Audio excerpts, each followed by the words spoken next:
Nah, I'm good. Thanks. Yeah.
Dave. David. Hey. Okay. What the divers do? What was the diving score? The divers.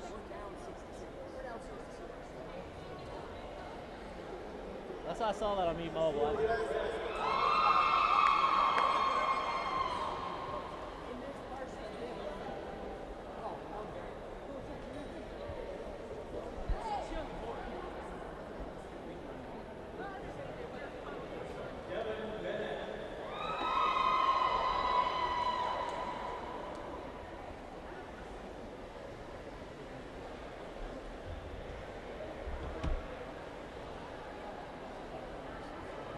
Eight.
right, here we're starting it off with the girls' 200-yard medley relay. In lane 1 for Mount St. Mary's, we have Victoria Chan. In lane 2 for North Little Rock, we have Betsy Ponder. In lane 3 for Cabot, we have Jessica Bongfeld. Lane 4 for Central, Little Rock Central High School, Gabby Jenkins. In lane 5 for the Wampus Cats, Conway Wampus Cats, Jameson Tankersley. In lane 6 for Bryant, we have Hannah Tennyson. In lane 7 for Fort Smith Southside, we have Lily Melendez. And in lane 8 for Northside, we have Mia Apolinar.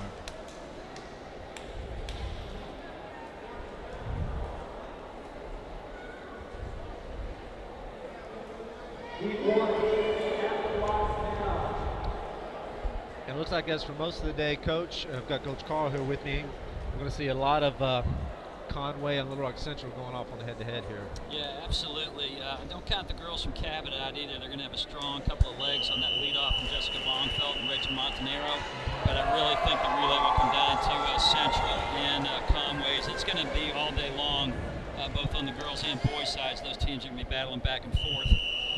Look for Gabby Jenkins and Jessica Bongfeld to get this thing out and take a little bit of an early lead on the front end of that. I think Central's relay is really pretty strong on off the legs.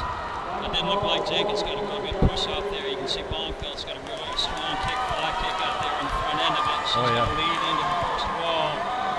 Look down here in lane number 2, Betsy Ponder from North Little Rock High School, great fly kick.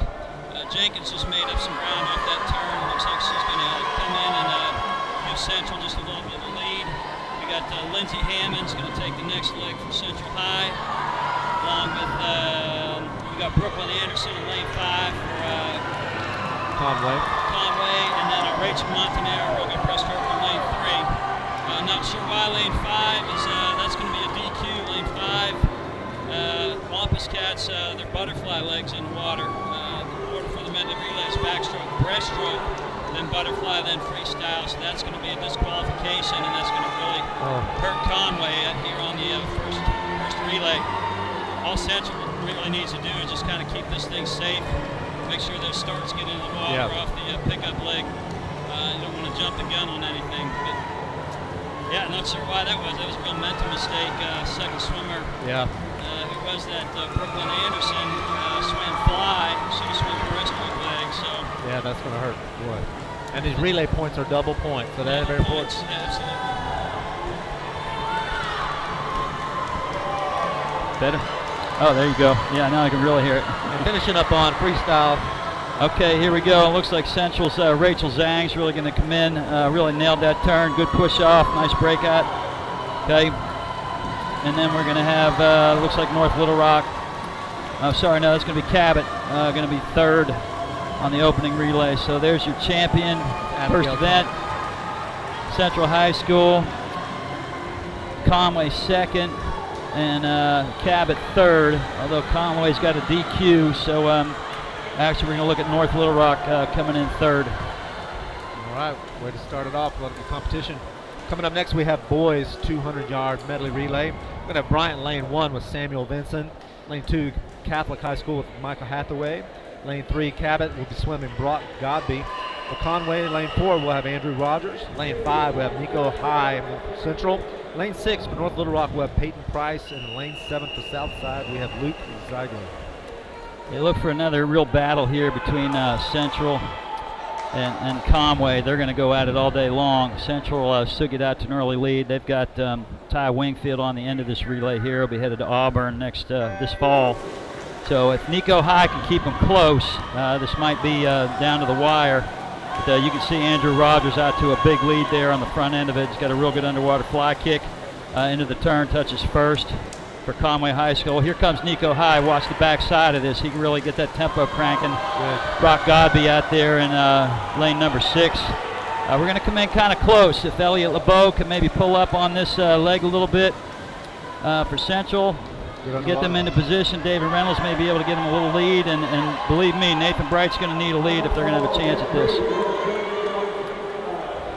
Looks like Jordan Mosby's going to keep Conway out there in front. Here comes LeBeau. Nice pull out from him. You got Jay Cale out there in lane number 6. He's really kind of getting that tempo moving. Cabot High School down here in lane number 3. David Reynolds, nice pickup from him. See if he can hit this kick out and get them back up into contention. Good underwater. Yep. Into the turn, needs to tuck that tight, get off the wall. He does. And they're at about even, but this is going to be a tough leg for Nathan Bright to be able to beat Ty Wingfield on this. Nathan's always a great relay swimmer, but at the same time, Ty's real tough in that 50 free. Yeah. Good pickup from them. Wingfield in with a little bit better kick out. I don't know, David, it looks like Conway's going to take this one. I know Central was kind of hoping for an upset here, but both great swims. The real battle's going to be for third place. Tight. Boy, that's tight. Just needed a little more. Yep. And Wingfield's going to out-touch him. Conway, that's a great swim. 136.1 is an excellent time. 136.49 for Little Rock Central. Both great swims. Nice start off for the meet. Third place, we got Cabot out there, 141.99. That's the fastest I've seen Nathan go in freestyle. Yeah, that was 21.23 for Bright. That's his best time. 21 flat for Wingfield on that anchor leg. So sorry we didn't pull up the girls splits there, but as we get into the meet, we'll try to work that scoreboard as best we can. All right, moving on to girls 200-yard freestyle. There are going to be 3 heats. And heat 1, we have lane 1, Michelle Jones from North Little Rock. In lane 2, Sarah Roundsville from Mount St. Mary's. Her teammate next to her in lane 3, Cecilia Retch. In lane 4, for Cabot, we have Abigail Asibaya. Nice pronunciation. And lane 5, we have Little Rock Central, Lily Keys. Lane 6 for Mount St. Mary's, we have Connor Hale. And in lane 7, swimming for Bryant, we have Charlotte Bryant. Now the 200 free is, can be a real tough event. Look for the middle of the pool. For those of you not familiar with swimming, the fastest swimmers will be in lanes 4 and 5. 3 and 6 are your next fastest. 2 and 7, and then 1 and 8 are your slowest entry times. Doesn't always mean that the fastest 2 people are going to be in the middle, but more often than not, they're going to take the heat. 200 free being kind of a mid-distance event, it's not really quite a sprint, for the kids, but they've got to go fast through the whole part of the race. A lot of them will do what's kind of back halving sometimes, where they'll take the first 100 out, kind of a medium fast pace. Really try to kick in off that 100 and pick the second 100 up and see if they can do that. You'll watch that on the monitors. A lot of times kids will be a little behind at that 100 mark, and then you'll really see them come on strong. But that's kind of a coach thing, different race strategies with different swimmers depending upon what their strengths are. Right.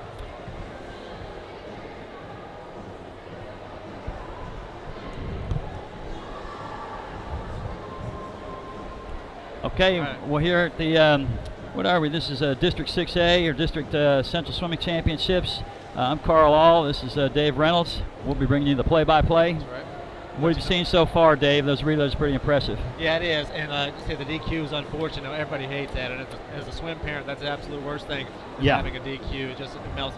So, but Conway is going to be a great battle. Conway Central and Cabot, like you said. I'm looking forward. And as a parent, representing here at Little Rock Central, really happy to see him do well and cheering on my big guy as well. That's right. Yeah, tough DQ on that leadoff relay, and that really kind of sets a tone sometimes for the rest of the meet. So we'll just see. Conway's got a lot of really experienced kids, so I'm sure they're going to rally behind that and try to get those kids fired back up. Meet runs for almost 2-3 hours, so you got to kind of pace yourself through it. Exactly. Sometimes you can burn out on that front end a little bit, too much excitement. So it's going to be a long night. There's a lot of swimming left to go and a lot of ground to be made up. Central will be kind of coming from behind off that diving that was scored earlier today. Right. Conway really jumped out to a 66-point lead on the boys' side. I think on the girls' side, Central actually has the lead off the dive with 36 points, I think is what they scored with their girls. So it is combined swimming and diving. Sometimes folks don't realize that, but all the points meshed together for one team championship. And Central's got a lot of ground to make up on the guys' side of things. So it's going to be a battle here tonight. We're going to see a lot of cheering, a lot of yelling. Coach Mary Jo High, I'm sure, will be scoring every event over there. Yeah, right. She's looked at the heat sheet, written down the points. Not sure how it came out on the front end of things, but we'll see. A lot of swimming to go. You know, and they say, you know, when he's talking about Mary Jo and the points, and I know these coaches are good strategists. They really look at the strength, because each of these swimmers can only swim, you know, 2 events, although they maybe excel in many events, multiple. Right. They can't take advantage of that, so that's strategy. And I know that, of course, you can win on paper, but it doesn't count. Exactly. Yeah. Exactly. You still have to swim, and you know, sometimes these kids just get amped up. They're excited. The adrenaline's rolling. We'll have kids a lot of times, even though they may not be completely rested, throw down best times in this meet just off the excitement, wanting to score for their team. And that's what's great about high school sports, high school swimming in particular. Much more of a team aspect to it than club swim. So when you're racing for more than just yourself, sometimes you give a little bit more. Definitely saw that on the relays. Split times, all those guys are really rocking and excited about getting up there and going. So yeah, just seeing that on the board, seeing both, like we mentioned Nathan a moment ago, and even David pulling out a good fly. And so you're seeing those guys really getting a good time. And here we go. All the girls in the water safely. Good safe start. This is 200 freestyle. It's 8 lengths to the pool. Short course swimming, which is 25 yards in length, a little bit more emphasis on the turns. As you see the heats progress and we get you know, some of the faster swimmers in the water, you're going to see them come off those walls, sometimes out to almost half the length of the pool, just in underwater kicking, which in the last 20 years has really become a big part of the sport. Yeah, absolutely. Here we are into the first turn. Looks like we've got out there in lane number 6, Connor Harrell out to an early lead. It is 8 lengths to the pool. Sometimes you'll see a swimmer jump out to an early lead, only to see that lead dissipate as the swim goes on. And if you watch this event, you know, as opposed to 50, which we'll see later, tempo is just a little bit slower. Kids will tend to swim with a little bit more length in their stroke, a little bit more body roll, trying to be a little bit more efficient, where tempo is not quite as important as being efficient in the stroke. Here we go. We've got, looks like, who's that out there in lane number? Lily Keys in lane 5. Lily Keys in lane 5. Okay, taking the lead at the 100 at 1:13.33 split. You mentioned about the underwaters as a non-swimmer, non-competitive swimmer, and those may be watching. You know, about the underwaters, that's been a developing strategy because of that reduced drag, as I understand. Absolutely. They've taken advantage of that. That really came into vogue. A guy named David Burkhoff back in the 80s was a backstroker, and he was the first one really to kind of overdo that or to take advantage of that. Prior to that, you know, the belief was that you wanted to get up on top of the water as quick as you could, but there's less wave motion there up on top of the water, or less under the water, and that fly kick is something that really has been developed almost to such a great length. In short course swimming, they had to limit the underwater distance to 15 meters. So if you see the red buoys out there, that second one is the maximum distance any swimmer can go underwater. There is a trade-off, however, with you know, the more time you spend under the water, the less oxygen you have. So you've got to keep oxygen in the body to be able to keep producing energy. So you can't overdo that, put yourself into oxygen debt. Well, here we come in on the finish. Looks like it is still going to be Lily Keys from Little Rock Central taking the first heat here with a time of 2:32.10, followed by Connor Hale out there, Mount St. Mary's. And in third place, Cecilia Reck. I'm not sure how to pronounce that last name. Nice swims for the girls. Way below their entry time, so you can tell these kids are excited and ready to go. The scoring-wise, we score down to the top 16, so the kids in all 3 heats have an opportunity to score. It's rare, but a swimmer who swims in the first heat could get first place, even though they don't race in that last heat. All right, coming up on heat number 2 here of the girls 200 freestyle. Lane 1, we have Caroline Carper from Little Rock Central. In lane 2, Emily Martin swim for Bryant. Lane 3, Millie Ketcher from Mount St. Mary's. Lane 4, Nellie Reese for North Little Rock. Lane 5, Olivia Moreau for Conway. Lane 6, Annabeth Stuff for North Little Rock. Lane 7, Alyssa Addison for Bryant. And Gracie Skeeto for Conway. And we have a few no-shows here. Yeah. I've read the names off, but that'll happen too. Well, that does happen sometimes. You know, you have an injury or an illness or something like that, and kids aren't able to make the meet. So you enter as best you can and hope everybody stays healthy. Explain that scoring to us, because there's a little bit of a weight on the first place. Maybe describe how that 16 points is tallied per event. Scoring first place, it runs 20, 17, 16, 15, 14, 13, 12, 11 is what 8th place is worth. Then it drops 2 points, 9, 7, 6, 5, 4, 3, 2, 1 would be 8th, or I'm sorry, 11th down to 16th. Relay points are doubled, so if you can win a relay, you would score 40, and you pick up 4 points, because second place would then only be worth 34. Actually pick up 6 points, so it's a big deal to win those relays if you can do it. Yeah. So nice leadoff swims. We've got a bit of a battle here going on between lane 4 and 5, or I'm sorry, 5 and 6. Olivia Moreau and Annabeth Stuff. That'd be a good name for a defensive lineman, you know, or maybe an offensive lineman. Stuff. That's right. Gotta like that. Lane 8, Gracie Skato from over there in Conway. Looks like she's having a nice race. And then down here, lane number 1, actually, missed her, couldn't see her. Caroline Carper turning out a nice swim. Well, that's one of those, you know, she's not seated in the middle like you mentioned earlier, but here she is on lane 1. Right. Pulling in the first place. Well, we'll see if she can hold on. Looks like she and Olivia Moreau. Moreau's going to hit the turn just a hair ahead. 148.9 versus Carper's 148.99. Only 6 100ths behind. So we'll see with how that training effect takes place. If Carper can kind of get into it, get this last turn, get those legs kicking, maybe score a few extra points for Little Rock Central. And she does hit the turn first. So last 25, we'll see who can get it home, get it into the wall.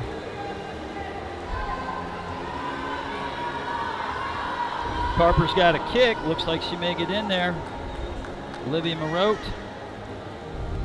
And nope, Moreau's going to take it. 2:25.52. That's 4 seconds under her entry time. That's a nice one for her. Carper at 2:26.6. Oh my gosh, that's 11 seconds. An 11-second drop. That's huge. That is huge, yeah. Now these Central kids are fired up. They want to take this district championship, as they all do. But you know Mary Jo High, she's got the kids fired up and ready to go. Absolutely. All right, here we're kicking off Heat 3.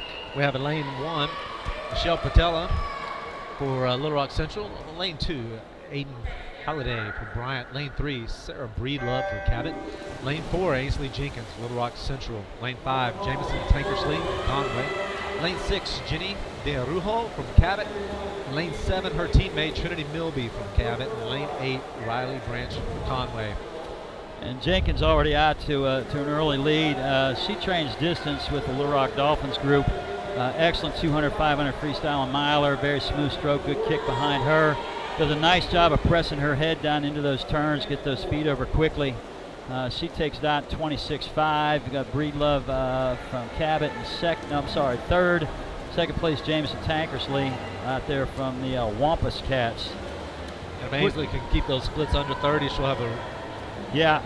Yeah, she's I think about a 154. 200 freestyle was her best back in December. So really would be shocked to see her not take this event. Out there in 56 flat, looks like she's just kind of cruising, very smooth stroke. Tankersley 59.9, that's a nice takeout for her. Third place we got Breedlove at 103.8 from Cabot. So still anybody's race for third place. When you see these large gaps in the lead, and these are mid-distance swimmers, maybe they're going to swim the 500 a little later, you expect them to pull back a little bit when they see they've got a significant. Yeah, you know, that's one of the other things about high school swimming. A lot of times if you think you got a race won, you may just pull back a little bit, save some energy, because you got, in Jenkins' case, she's still got 2 relays and I think a 500 yet to swim, so you may hold the pack a little bit. But these kids train, you know, 3-4 hours a day in some cases, in the mornings and the afternoons. So, you know, they swim a race 15 minutes later, they're ready to go again. That's true. All right, this is going to be a nice swim from Jenkins, really half a length ahead of the field. Great swim for her, 155.40. She's going to be happy with that. Let's see if Tankersley should be down around that 205, 206 for second place. For Conway, 206.86. And third place looks like it's going to be Sarah Breedlove from Cabot, 212.54. And There we go. Michelle Patella down there, 2:15.7 in fifth. Fourth place, Aiden Halliday from Bryant, 2:15.62. All right, we have the boys 200 freestyle coming up, so we have 3 heats as well. We just have 3 swimmers on the roster for this one. Lane 3, we have Ethan Eubanks from Bryant. Lane 4, Nicholas Slabbert from Fort Smith Southside. Lane 5, Caden Payne from Bryant. Nice.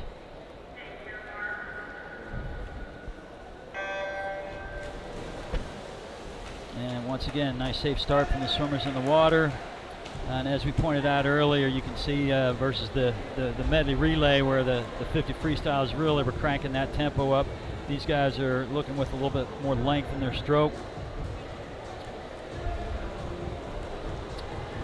We got Slabbert out to an early lead. Nice job of getting in and out of the wall. Looked to me like Ethan Eubanks kind of got hung up on that first turn.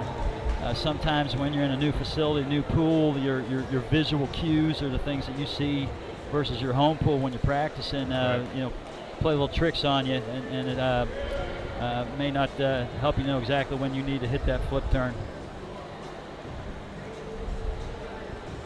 So it's looking like Slabbert and Caden Payne out there in lane number 5, almost a dead heat between them. Ethan Eubanks falling back a little bit. Really, as you watch these heats and you see the faster swimmers, one of the things you can really see a difference in is just the distance off the wall, getting in and out of those turns, and even the kick behind them. Yeah. Although Caden Payne doesn't have a bad kick out there. He's doing open turns right now that maybe give him a little bit more oxygen. Slabbert tends to take a little bit of a lead. He comes in, hits a flip turn there, which is a little bit faster. And now Caden's creeping up on those last 50. Yep. Well, I think we still got a 75 to go. 75 to go. Yep. So you're right. Sorry, didn't mean to jump in on the usually lose counts on that sometimes. All right. Okay. Well, Slabbert looks like he's lengthening his lead. We'll see. Sometimes on that last 50, you know, somebody's been kind of holding back a little bit, just wanting to race it home. And Slabbert still with the lead, 150.8 at the 150 mark. Caden Payne, 152.1. And we've got Ethan Eubanks coming in. He's going to be right about 2 minutes. 2:019 with 50 yards to go. And lengthening his lead there with a couple body lengths now. Yeah, nice job in and out of the walls by Slabbert. There's another open turn from Caden Payne. And he's probably, you know, maybe a little bit new to the sport. That's one of those skills you develop as you kind of get into it. It's hard holding your breath that long. Young kids first learn that skill, they come up and they're really sucking air. Yeah, right. So, but the more you practice it, the easier it gets. So taking the first heat, Nicholas Slabbert from Fort Smith Southside, 2:28.09. Caden Payne second, 2:32.74, and Ethan Eubanks, 2:44 flat. And coming into heat 2, again, we only have 2 more heats of this. 16 swimmers left to swim with 16 places to score. In lane 1, we have Matt Hale from Catholic. Lane 2, Tristan Taylor from North Little Rock. Lane 3, Andrew Barr from Conway. Lane 4, Samuel Vinson from Bryant. Lane 5, Colton Fulcher from Cabot. Next to his teammate, Gavin Giambalvo. In lane 7, we have Joseph Buckman from Little Rock Central. In lane 8, Eli Matthews from Bryant. Good. And as we can see, lanes 4 and 5 out on the turn. Looks like Fulcher touched first at the wall. So he's really taking this race out. We'll see if that strategy pays off for him, if he can hang on. With 6 lengths left to go. Still Fulcher, looks like he's pulling away a little at the 50, out 25.9. That's a nice split. Vinson, pretty smooth stroke on next to him. A little bit slower tempo, a little bit more length from Vinson. Fulcher's into the wall, nice. Not much kick out off there. Really could help himself out with a couple of fly kicks and then busting those feet up and out on his first stroke. But he's maintaining that tempo well. We'll see if he can hold on.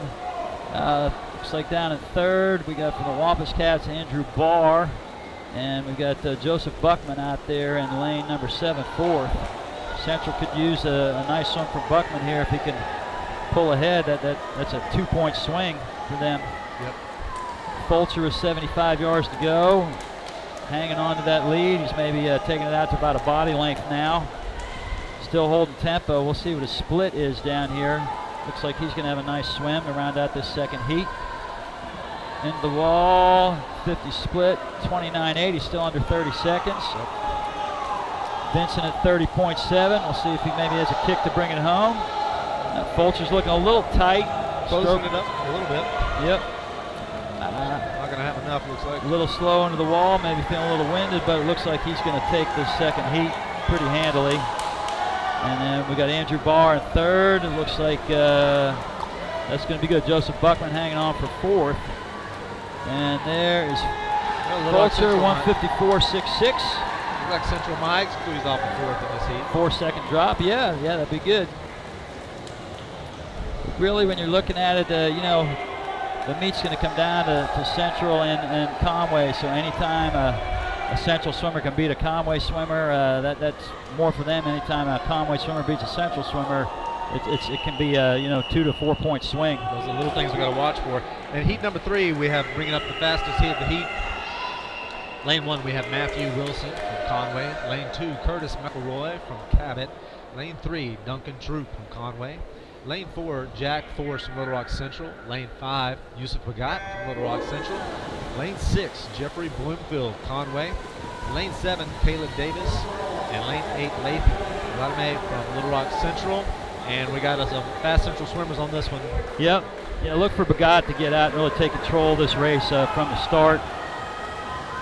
He was a Central Zone High Point winner from this summer as a 14-year-old. Making him one of the best swimmers for his age group in the middle part of the United States. Troop's out second, but Jack Henry Forrest is looking pretty smooth. If he can move over against lane 5, maybe catch a little ride from Bagat, that might help his time there. And we got Laith Aladami out there in lane 8. If he could move up and maybe jump into third or something here, that would really help out. And Jack is pulling ahead. Jack is 49 flat for Bagat out in that first 100. Nice swim for him so far. He's really thrown it down. And one of the things with Yusuf that he's really worked on this season is getting that kick going. You see a real strong legs behind him the whole way through. Forrest as well. Duncan Troop's got a nice kick behind him. Pretty good length in his stroke. Aladami's kind of fading a little bit. They really need him to jump up and try to see if he can get a 5th or 6th. So he's right there next to that outside lane. We just call that the coach's showcase. Sometimes maybe getting a little motivation from his teammates. Bagat's into the wall with 25 yards to go. Looks like he's going to take this with Forrest second. Duncan Troop third. And we'll see how it goes. And there's Bagat cruising to a 142.4. Forrest 144.1. And Duncan Troop 147.2. Nice swim for him. There's Aladami. He did move up. 5th place for him at 154.86. That's going to help his team out a little bit. Good. Jumping ahead a couple of places there. Matthew Wilson 7th and Caleb Davis 8th. We have the 50 freestyle coming up for the girls. 2 IM. Oh, did I miss the one? Okay. Yeah, I'm looking right ahead. Well, I get so into it, I get distracted, Coach. Well, it runs fast. Yeah. Now, are they going to do awards after each event?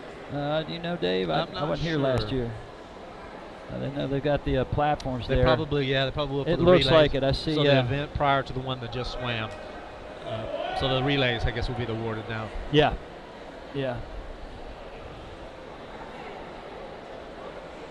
Well, I don't know how quick they're posting scores. I'll try to look something up here.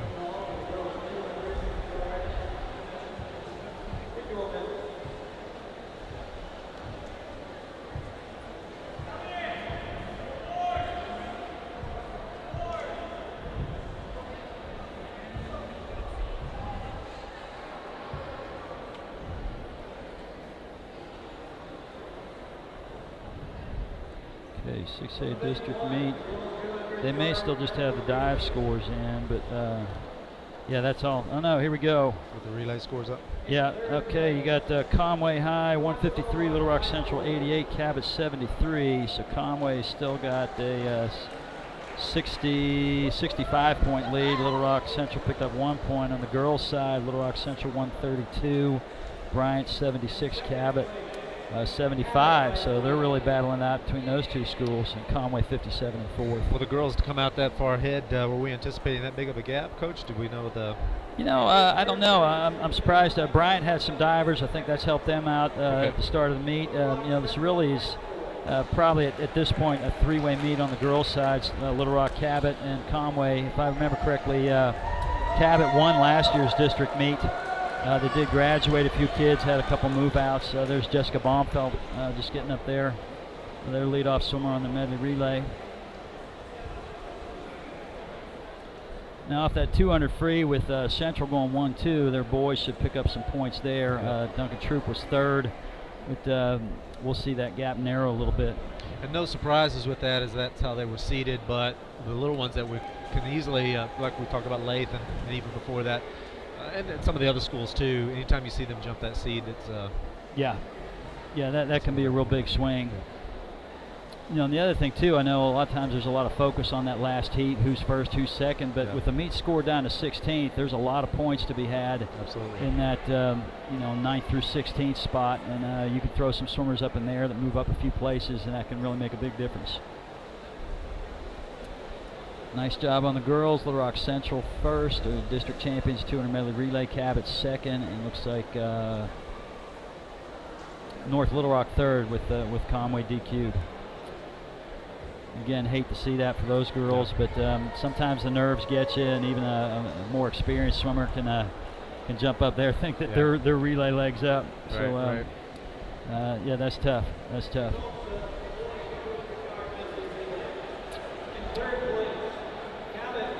Here we have the boys' awards coming up now for the relay. Yep. Men. Looks like Cabot High School third. Little Rock Central barely second. Yeah, that was a good battle. I know they'd love to have that. Yeah, that would have been nice. Can't remember as it was seeded. It looked like Conway with a 1.1 second advantage, which doesn't sound like a whole lot in the swimming. That's a year and a half. Both of them dropping big time, but Central really pulled it and made it a close race. If they'd have won that, you'd probably seen this place go crazy. But just knowing that they're in it right now. So. And for the parents to know too, on these relays, there are 3 relays. Each swimmer can only swim. My son sneaking up there at the last second. Getting on well, the high school rules, you've got options. High school rules, you can either swim 2 individual and 2 relay, or, and it's not done very often, you can swim 3 relay events and 1 individual event. It's a total of 4 events. You can't go the other way though. You can't swim 3 individuals and 1 relay. So in the case of, let's say, the 200 medley relay, if those 4 boys happen to be the fastest in all events, they still can't swim them all, but they'll have to substitute with someone maybe not as strong a swimmer. True.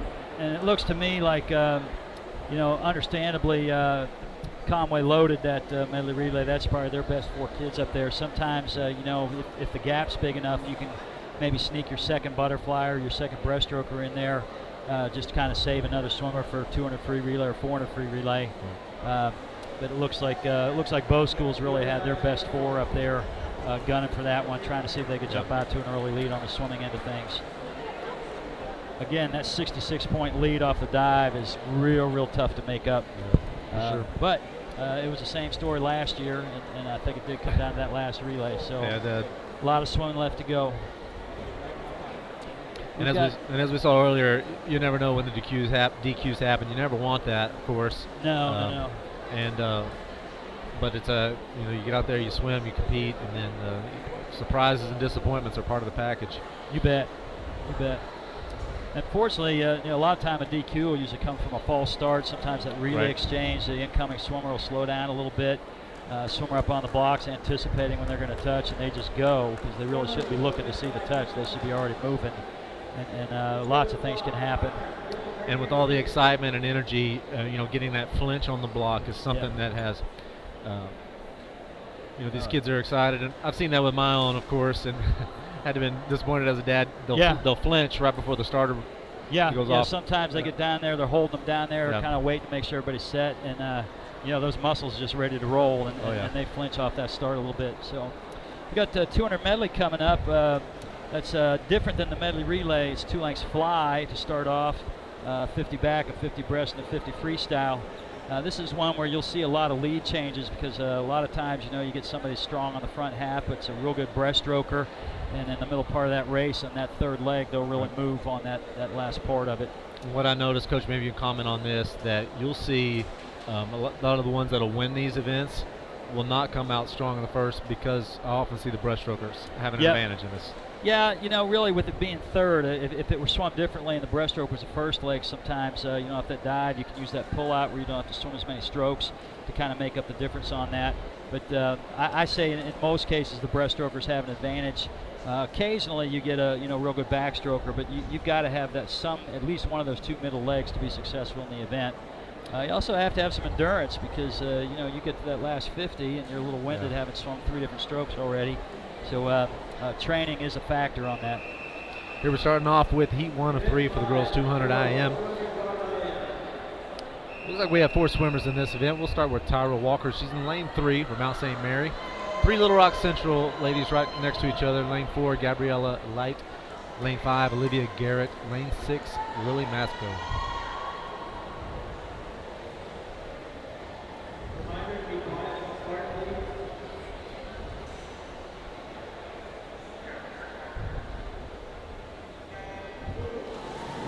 Starter asking the crowd to be quiet for the start. Sometimes, you want to cheer and yell for your kids, even your teammates, just kind of let them know you're there for them. And but then the kids can't hear, when they get down there. That beep is pretty loud.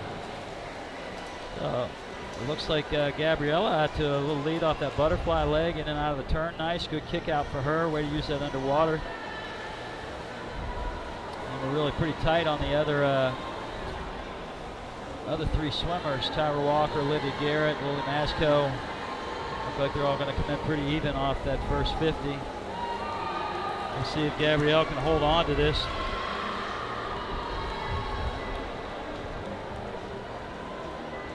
But as I said, you change from stroke to stroke, and you just never know who's going to be good at what. Gabrielle kind of showing a straight arm backstroke, so catches water up on the top end of the stroke, but really needs to finish through on that. You can kind of see where the hand finishes way down below her body, so she's not pressing water in a direction that's going to move her forward. She's really spent a lot of energy moving herself up and down. A little better right now. Now she's bending her elbows. Looking at the seed times, one of these ladies want to add points to their team. Looks like they're going to have to come under 3 minutes. Absolutely. To break into that 16th place. Something to be looking out for as they wrap up. Yeah. Well, 3 minutes may be possible, but we're at 1:30 at the midpoint of the race, so double that, you're over 3 minutes. Yeah. With the breaststroke leg being the slowest leg most of the time. But we'll see. Maybe a fast freestyle leg on the back end. Somebody could jump in under there. And not to wish anybody ill will, but we already had a few swimmers out, due to illness that weren't here. So we may see that in some of these heats too, where one of these kids winning an opening heat might jump in and score a couple points. That is a factor too.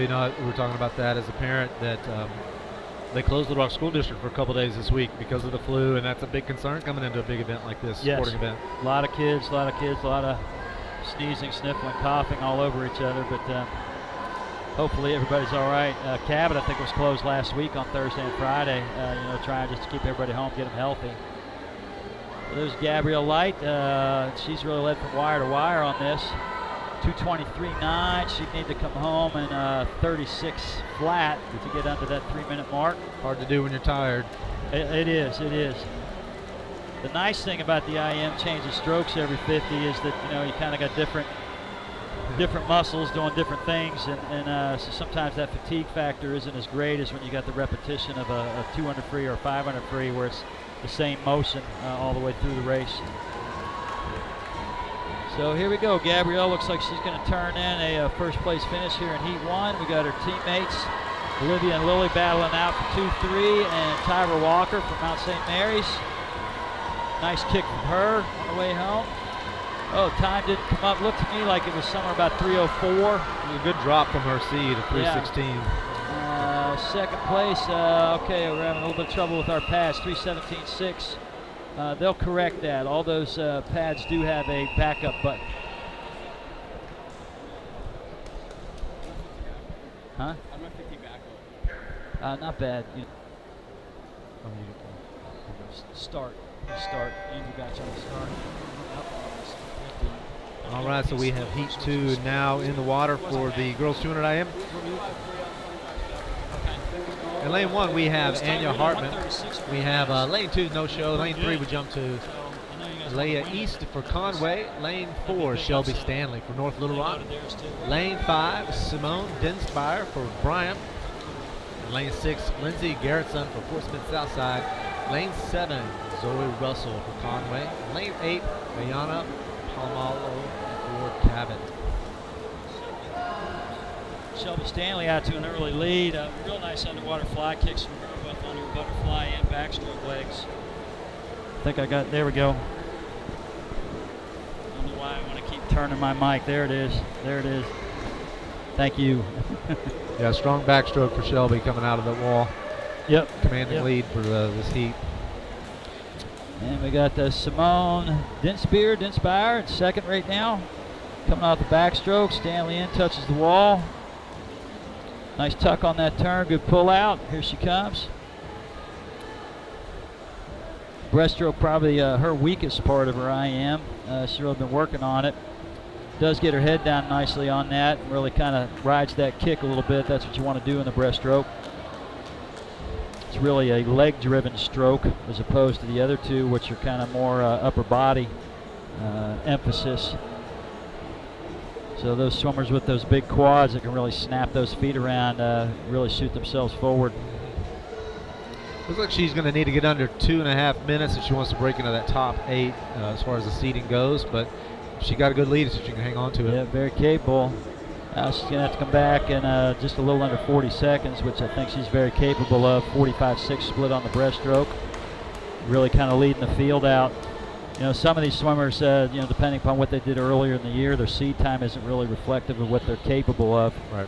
So Stanley, I think, is one of them. Maybe you know, didn't get to swim the IM much, or swam it early in the season when she wasn't rested. So if she can kick it in here, might be able to jump up, grab some points for North Little Rock. And as you said, Dave, finish in that top 8 slot. Simone still hanging on to second. Both the top 2. There it is. 2:27.4. We'll see if that time holds up to put her in the top 8. Okay. Got Simone Dinspire, 2:37.8. Nice swim for her. Well, almost 10 seconds under her entry time. And rounding out the top 3, Lindsay Garrettson, Portsmouth Southside, 2:47.32. Couple tenths of a second drop. That doesn't seem like much, but swimmers, whenever they see any kind of a personal best up there, that's always a win for them.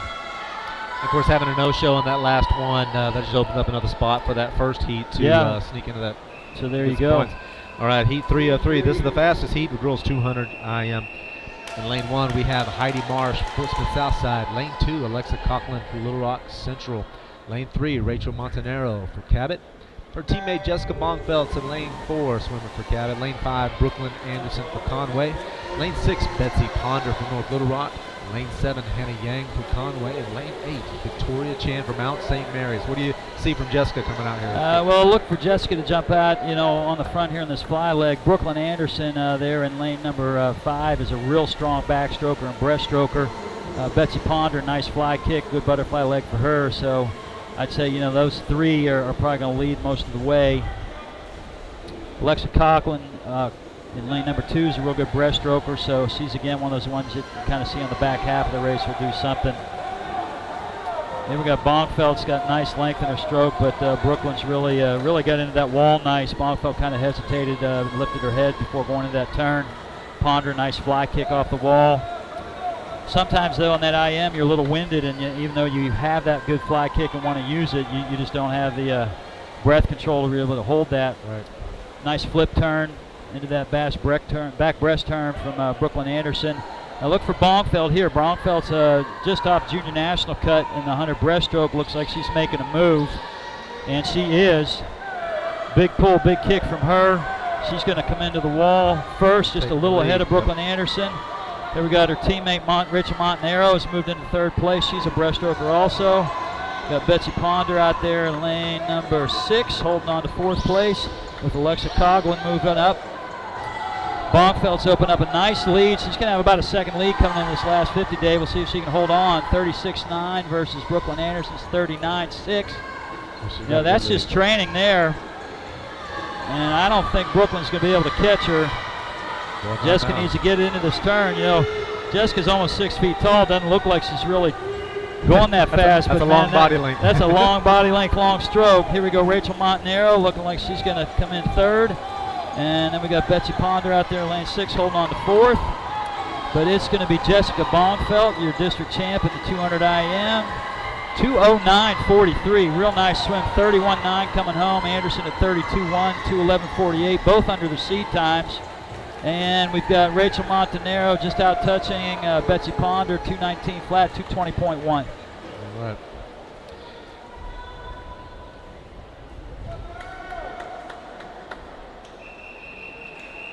Looks like we're going to go right to the next event. They must do awards after.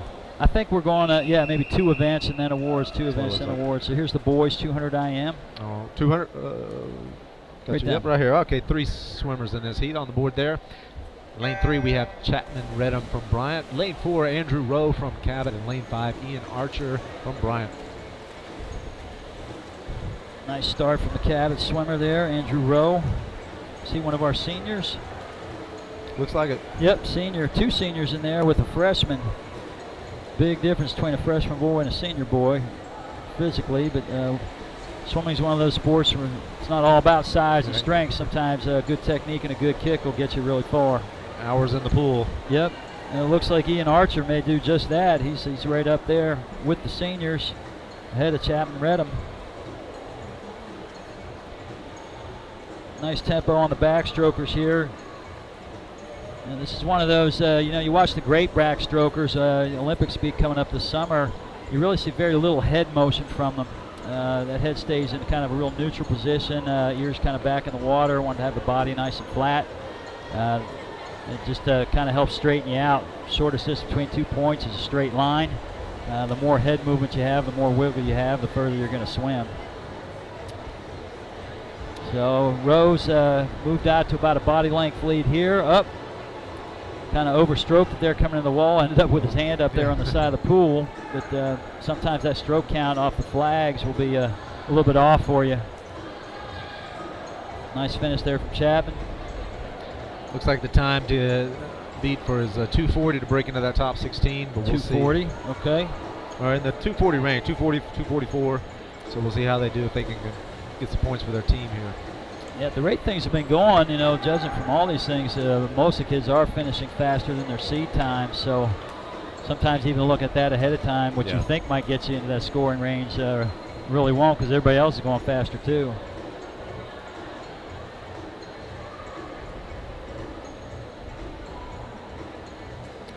And here we go, coming into the end of the breaststroke leg. We still have Andrew Rowe from Cabot. With Ian Archer's moved up on him, so this could be a race here this last 50.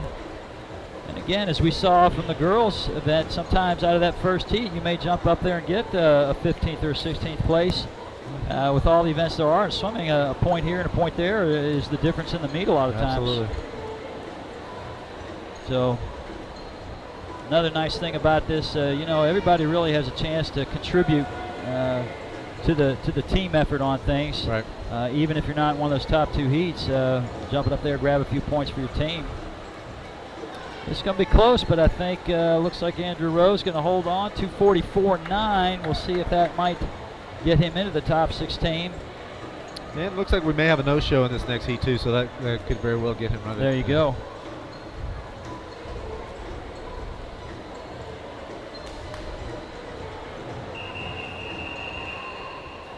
All right, coming up on heat 2 of the boys 200 IM.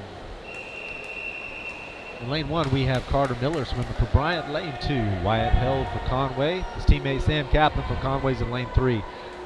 Lane 4, Steve Bachelet for Little Rock Central. Lane 5, Maddox Bowen for Cabot.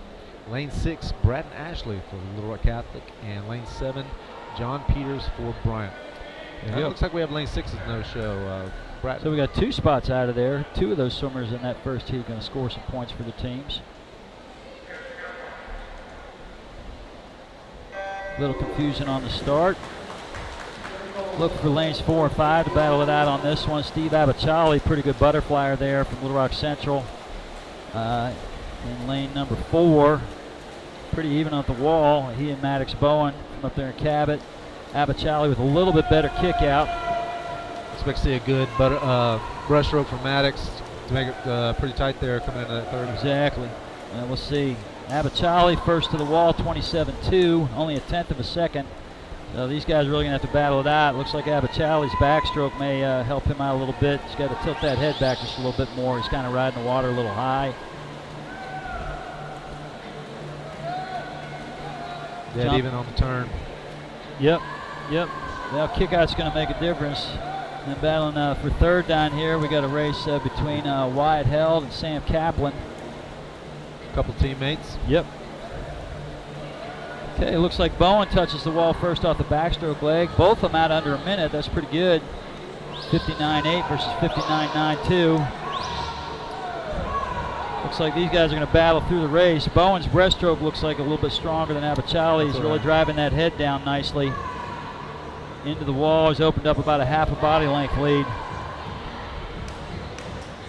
And we've got Sam Kaplan moving up. Abicali better get it moving or he's going to have somebody go by him. Got officials working both ends of the pool, making sure that on those touches, breaststroke and fly, it has to be a two-handed touch. Bowen's opened up a big lead, almost 3 seconds, 2.5 seconds over Abicali. Stevie's got a little bit of a kick there coming home. We'll see what happens, but that might be a little bit much to make up. Yeah, and again, on 50. Yeah, as we talked earlier, sometimes that breaststroke leg is your undoing if you don't have a good one. Bowen came in with a seed time of 2:12.81. 2:07.2. Nice drop. That's a 5-second drop. Abicali 2:11.2. That's a improvement of about a second for him. Kaplan third at 2:15.7. It's a good time for a freshman, 2 freshmen battling it out there. Yeah. They'll be doing that for the next few years. Yeah, looks like it.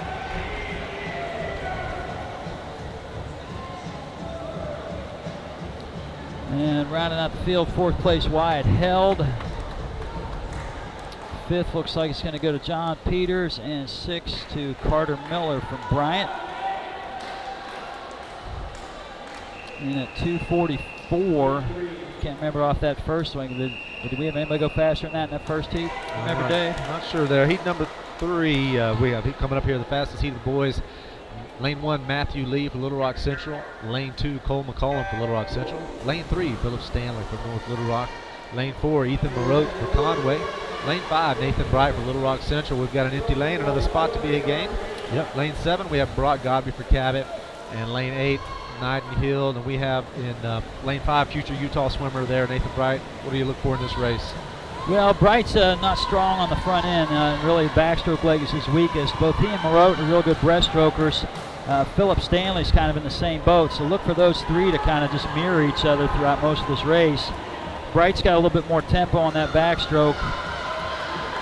Both boys being a senior and this being their last district meet, I'm sure really want to kind of take home the gold in what will be their last IM race. Nice kick out from Bright.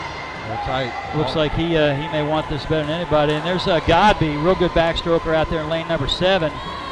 Kind of cranking in. He may end up, he's going to touch just barely 4th. You've got Stanley and Marotte very close to each other within a tenth of a second. Nathan's pulling out a little bit there. Yep. Yeah, Nathan's really got some tempo going on that, into the wall nicely. Good 2-hand touch. Stanley's touched second, just a little bit ahead. Did a nice job of spinning and getting off that wall quickly. Marotte's pretty tough on the backside. Phillips got a nice finish on there, and then we've got Godby out there in lane number 7, turning in a nice race. Here comes Nyden Hill, good breaststroker out there in lane number 8. Looks like Bright may take this. He's got a good lead. We'll see. Now Phillip edging out for 2nd place there with North Little Rock. Yeah, Bright turned the fastest breaststroke split on there, 33 flat. That's a nice Phillip game. 33.5. Cole McCallum down here, lane number 2, needs to do something. Phillip's creeping on him, but it's got a He is. Bright's breathing to his right side. He doesn't see him coming, but I don't think Phillip's going to be able to get him. This works out nicely. Nathan Bright. Well, no, Philip Stanley. Wow. 26 flat coming home, 155.2. Bright 155.31. Wow, those boys trained together. Bright's upset about it, but as I said, he was breathing to his right side. Didn't see him coming. Stanley snuck in there. Moreau at 200.9 finishes third. What about fourth place? Godby was fourth, 204.6. That was a little bit, some of the, we call them upsets. In the scheme of things, it's not, but it's a whole shift there where Phillip leapfrogged 2 of the head swimmers. So Conway lost points, Central lost points, and North Little Rock, of course, where Phillip gained some. So, and the whole battle for the points doesn't change a whole lot between the 2 top teams. It doesn't, but that's a 3-point swing. 2017 is how that scored. So Bright just, Stanley jumped up, got some more points than North Little Rock, but that cost Central 3 points there. Yeah. Okay, it looks like we're going to go to awards. My volunteers do that, right? Yeah. I want to thank our guys from Metro Career Tech for keeping us on track here. That's right. You guys are doing a great job. Absolutely, absolutely. This is real nice too for parents that maybe can't make it to the meet, or grandparents that maybe live a little further away. They can get on there and watch this online. It'll be on Little Rock Central's website, so you can watch the simulcast some other time when it's convenient. Maybe breakfast tomorrow, or whatever works for you. Nice. You can go back and fast forward and watch your kids swim event. Yeah, and as you're doing that, some of you folks that are real swim junkies can look for some things off starts and turns that you might want to see again, or back it up and forward it and just see where folks are getting ahead. So try to check the scores here real quick. It looks like they're updating that pretty fast. Team scores. Doesn't look like it's been updated since the earlier events, but we'll keep checking that back and forth. I would imagine Conway is going to lead most of this meet.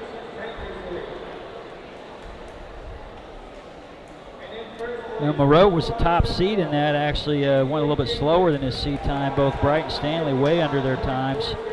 So, it doesn't always mean something you get up there first. Right. And I know a lot of these guys, and you've seen them swim on the club level. At the high school meets, a lot of times where they get these seed times, they swim after practice. Yeah. And so they're not really reflective of their prime. Yeah, rested. Absolutely. Tonight they're rested. Didn't have practice prior to the meet, as you said, David, and looks like they're primed and ready to go. So this is kind of it's exciting for the kids to get up here. They're pulling for their school, pulling for their teammates, and just a great activity for kids to get involved with. A lot of club teams around Little Rock that start kids out, 5, 6, 7 years old. Swim club, then when they get to high school, they get the opportunity to be on a high school team, earn a varsity letter. Some of these guys, as you mentioned, Ty Wingfield headed to Auburn on a scholarship. Nathan Bright over there to Utah, going out to be a Ute. Right. Got Nico High heading to Lindenwood. I think Moreau's headed to Swarthmore. You might know young Dave Reynolds over there. Has he made up his mind where he's going yet? Or? Well, David's still waiting on to hear back from the Air Force. That's his first option. Okay. Of course, that's beyond just swimming. There's a lot of factors in that. But he has some pretty strong offers from St. Louis, University of Missouri St. Louis. He's going to Lindenwood next week. Great, talking to them. Delta State's called and expressed some interest. So he's definitely getting some interest from, but going to make up his mind here in the next month or so. All right, we're coming up on the girls 50 freestyle. These are going to go by pretty fast. But starting off in heat number 1. There's going to be 4 heats for this one. There's quite a few more girls swimming. Probably the most common event. Here in lane 2, lane 1 empty, lane 2, Atlanta Marino for Fort Smith Northside. Actually, she's a no-show, so we'll jump to lane 3. Peyton Ketcher for Cabot. Lane 4, Mia Apolinar for Fort Smith Northside. Lane 5, Connor Hale for Mount St. Mary's. Lane 6, Marisol Aguilar for Fort Smith Northside. And lane 7, Devin Bennett for Mount St. Mary's. Yep.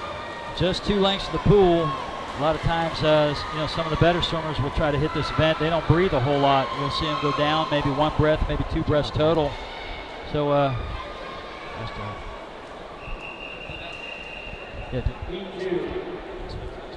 All right, here we're coming up on heat 2. Lane 1, we have Sierra Jenkins of North Little Rock. Lane 2, Jaya Adams from North Little Rock. Lane 3, Sarah Weber for Bryant. Lane 4, Maddie Meek for Conway. Lane 5, Emma Jackson for Little Rock Central. Lane 6, Logan Sanders for Conway. Lane 7, Shay Foyles for Cabot. And lane 8, Clarissa Oakes, Fort Smith, Southside. Well, looks like she's a no-show. Another empty lane. There we go. And the girls off to a nice start again. See if I can get my mic. Yeah, I think I'm all sitting here. Nope. Check. There we go. Okay, heat number 2. It's a tight heat. This goes quick. You know, it's almost like you get the names read off and they're about ready to finish. Lane 2 is going to be taking first place there. Maddie Meek from Conway, 30.31. Next 2 heats, we should see most of these girls under 30 seconds. All right, so coming up on heat 3 of 4, so these will be the fighting for the top 16 places. In lane 1, Pearson Richard for North Little Rock. Lane 2, Kate Mullers for Mount St. Mary's. Lane 3, Holly Jenkins for Fort Smith Southside. Lane 4, Michelle Potts for North Little Rock. Lane 5, Victoria Chan for Mount St. Mary's. Lane 6, Molly Whitcamp for Fort Smith Southside. Lane 7, Sydney Klein for Fort Smith Northside. And lane 8, Hannah Salser for Cabot. Into the turn, looks like Michelle Potts there. Nope, sorry, I got that wrong. Victoria Chan out there from Mount St. Mary's. Yep, she's going to take it. 27.85, nice one for her. Second place. Actually, sorry, Zoe Lincoln. Nope, that looks like a false 11.3 would be a world record, so I'm not sure exactly where that happened. We have a little trouble seeing lane 1. So what do we got here last week, Dave? Yep, lane 4, here we got the fastest girls in lane 1, Zoe Lincoln for Little Rock Central. Lane 2, Abigail Thomas for Cabot. Lane 3, Emily Holman for Conway. Lane 4, Rachel Zhang for Little Rock Central. Lane 5, Elena Gould for Bryant. Lane 6, Mia Patella for Little Rock Central. And lane 7, Lily Melendez for Fort Smith Southside. And Riley Branch for Conway. Zhang down and into the wall. She's really flying. One breath so far in the race. Didn't breathe on that first 25. In and out of the turn, nice. Looked like she pushed off a little bit deep, which will affect her time. But there she's 24.5. She'll be happy with that. Second place, Alana Gold, 25.88. Third place goes to Mia Patella, 26.6. There's a little surprise for us. Good for her. Yes, indeed. And on to the boys. All right, the boys 53. Coming up on real fast, lane heat 1 of 4. Lane 1, we have Abhinav Sharma for Fort Smith Southside. Lane 2, Paul Mollers for Catholic. Lane 3, Matthew Dawkins for Fort Smith Southside. Aubrey Bailey for Fort Smith Northside. Lane 4, Lane 5, Drew Dillman for Catholic. Lane 6, Ty Gary for Fort Smith Southside. And lane 7, Takari Jenkins, North Little Rock. Nice. Lane number 4 there, Aubrey Bailey first in the wall, but he really turned kind of close to it. That cost him some time. Looks like he's going to be able to make it up, though. Big tempo from him. Really driving those arms.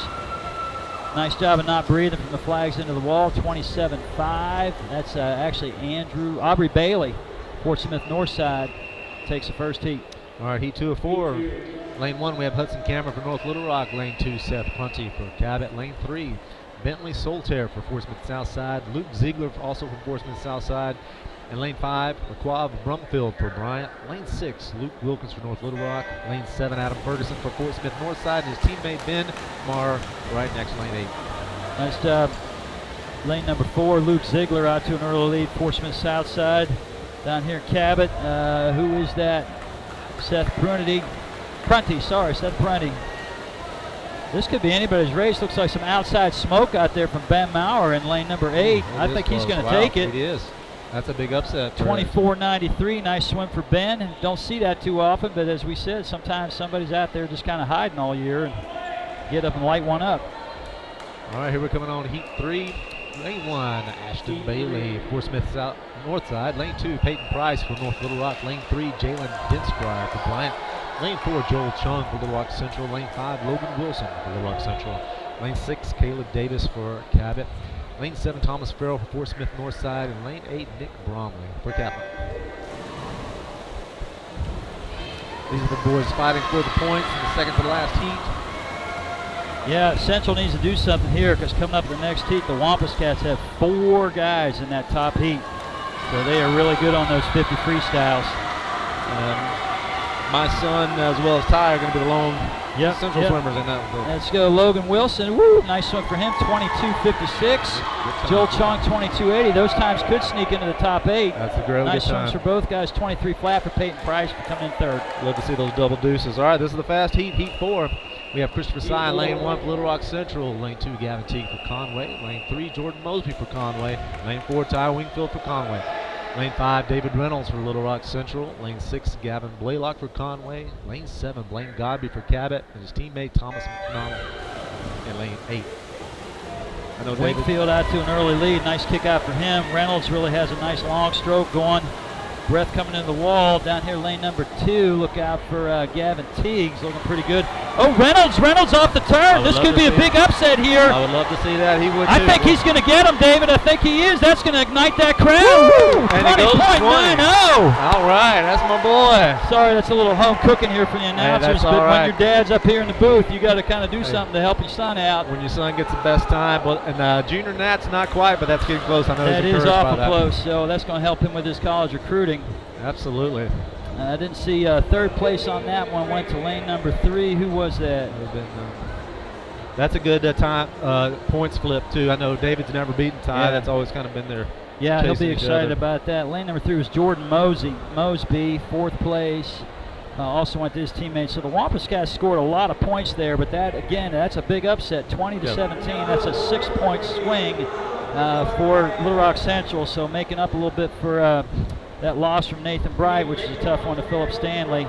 But Dave is going to be happy with that. I'm really proud of him. I know he's worked hard. He's been a kind of a late bloomer, so seeing him continue to drop times, it's nice to see that. He really made up a lot of ground on that turn. Now, you know, this is David's home training pool. That might have been a little bit of advantage for him there. Wingfield had a great start on that race, came into the wall, but just didn't seem to get a real good push. So got to be excited for Dave. That's his first time under 21 flat, so that's right. Excellent job by him. It looks like we're going to have another awards break.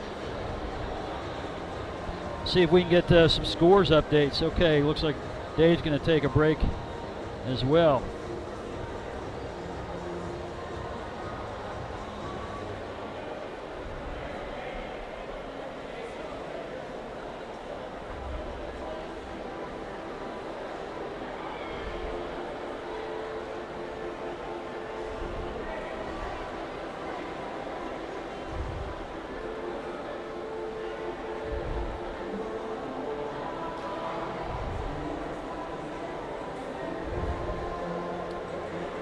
Looks like we'll have awards here for the girls and guys 200 IMs as well as the girls and guys 50 freestyles. Looks like they're putting the top 3 up there, so congratulations to all those kids.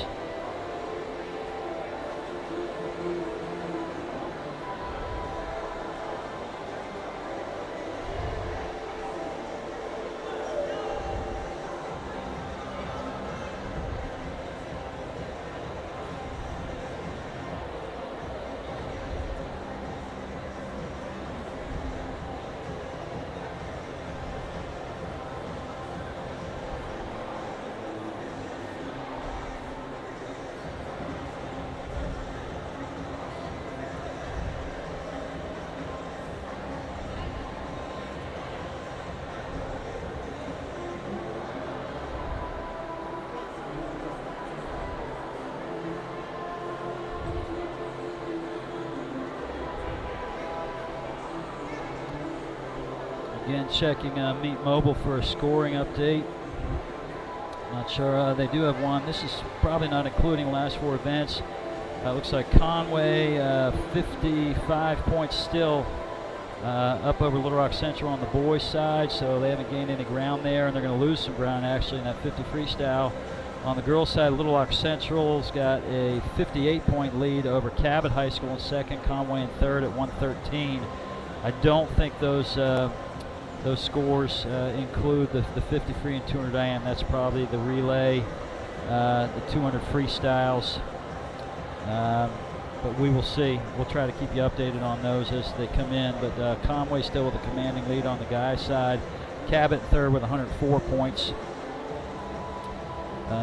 If you have Meet Mobile is the program, you can kind of follow the meet. Look at splits on there. That's a downloadable app. I think it costs about $3 or $4 for the year if you want to use that. We'll check back as long as my battery lasts. I think Dave went down to congratulate his son on his victory in the 50 free. That was pretty exciting. I'm getting some power here. I got to tell you, Metro Career Tech has everything prepared for every situation. Absolutely. Thank you. Thank you. All right, so we're not quite at the halfway point of the meet through the 53. Exciting event. Had a couple of upsets there. What else do you see, Dave? Well, you know, and I'm just I'm trying to think of points overall. So I'm looking for, you know, the seeds that are jumping the lane one, the outside lanes. Love to see you know, some of those, even those 2 and 3s, like we saw Philip Stanley jumping ahead. That was a big surprise coming out. I know that he was happy. North Little Rock's happy for that. Yeah. But I always love seeing the upsets. That's why you got to go out and swim. Exactly. So a lot of swimming left to go. We're getting into some longer events now, so we'll have some time to, you know, kind of talk through those. 500 free coming up, 2 free relay. This is normally where you'd have diving, so there's usually about a 10-minute break here. Okay. Sometimes you'll have swimmers that will swim the 50 free and the 100 fly. Exactly. So getting a little break there that they can go cool down in the other pool is important for them. Kind of works in that lactic acid out of the muscles and get set for another race. Depends on the meet. Sometimes they'll actually run the dive, and then you've got sometimes 45 minutes to an hour where you're sitting around. We did our diving this morning, I think at 11 o'clock. Right. You can check out the results on that. Maybe if I can pull those up, we'll read those. Sometimes our divers get left out a little bit on meet results, so we definitely want to recognize them for their hard work. I don't know if you've ever done any springboard diving, but getting up there and trying to throw a front double, landing on your back, as you're learning those is not always easy, and those kids are up here every night working on their dives, having to get 11 dives. So we're doing on points there, Coach. Did we get them? Yeah, I had them pulled up. It looks like we're still about the same, 60, 65 points. Maybe it's 55. I'll have to pull it up. And I'm looking at those events like we talked about. Logan Wilson was in Heat 3. He jumped to 5th place with that 22.56. So coming in a heat. So really the 50, I would say, you know, Little Rock Central kind of jumped up, maybe evened that thing out, even though Conway was seated a whole lot higher. With Joel as well. And Christopher Sy there, 8th. So they took 3 of those top 8. So those are some good surprises. I know Mary Jo will be happy about. That was big. That was big. Yep. On the 1-meter dive, first place we had Sarah Weber from Bryant, 290. That's a real nice round. Mackenzie Ferguson from Little Rock Central, 2nd. Lily Douglas from Conway was 3rd. Emma Jackson, 4th. Marie Simmons, 5th from Little Rock Central. Julianne Davis, 6th. And Jaden Heath was a disqualification. Sometimes you miss a dive there, and that happens. You have to be able to hit 10 out of the 11 in order to score. I don't have the boys' results up here. It's not coming up, so there may be a glitch in the program. And team scores are updated. It looks like on the men's side, Little Rock Central is making a little bit of a dent, still pushing almost 60 points behind. But it's at 57, I think we're down to. Yeah, a lot to overcome. So making up a little bit of ground. Little Rock Central ladies look like they still have a commanding lead themselves of just about 60 points, 58 to be exact.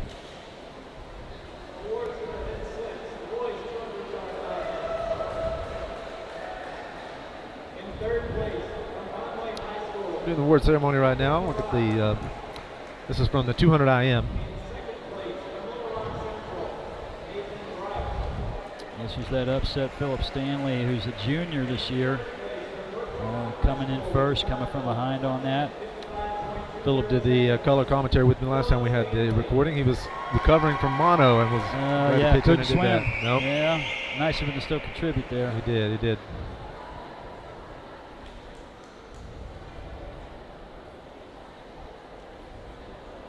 Good job, man.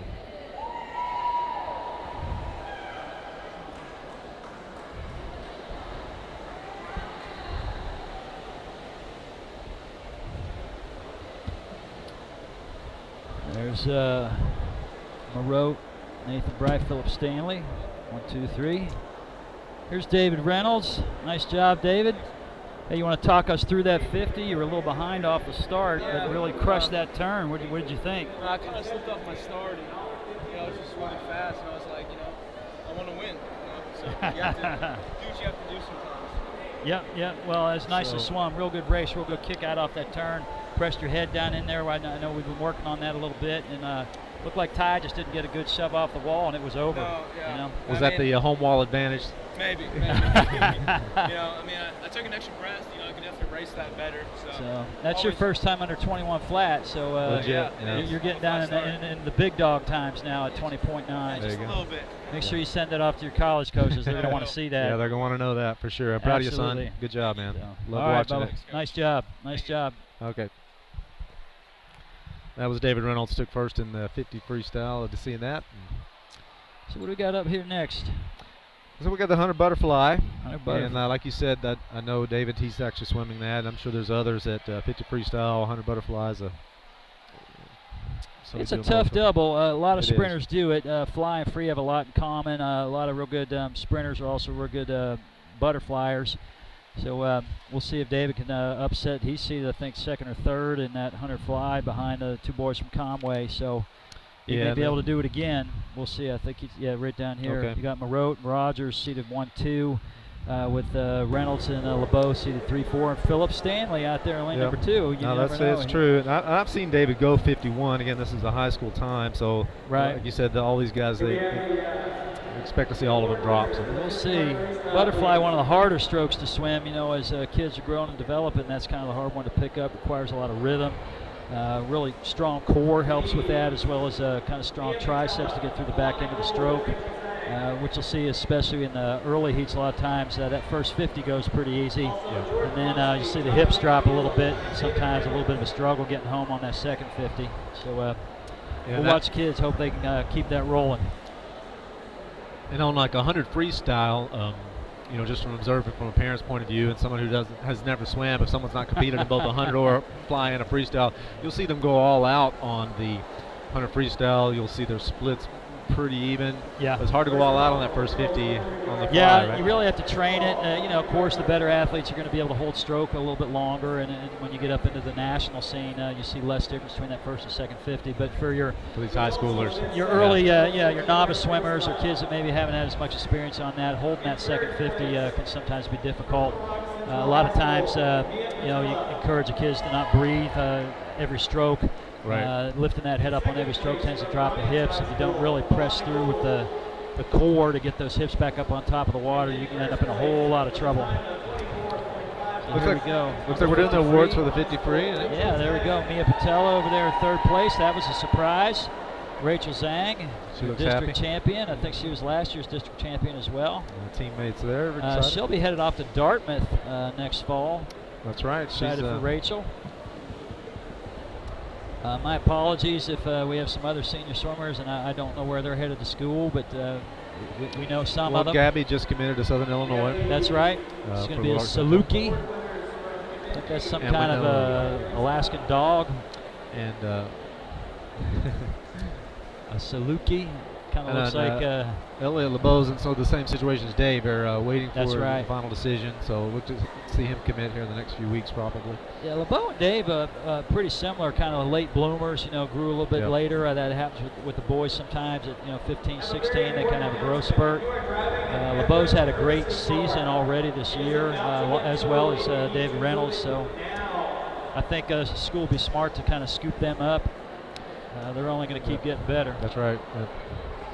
As the college coaches, do they look at that, these lack of plateau, the continual drop, and that sort of thing? Sometimes, yeah. Anymore with all the stuff that's available on the internet, coaches can really kind of track times. You know, they're even graphed out on some of the websites, so they can see where a swimmer's really improving versus somebody that's kind of plateaued because maybe they were an early grower. Right. One of the things coaches look for is they're trying to make the best use of their investment. You know, talking tens of thousands of dollars in some case for scholarships.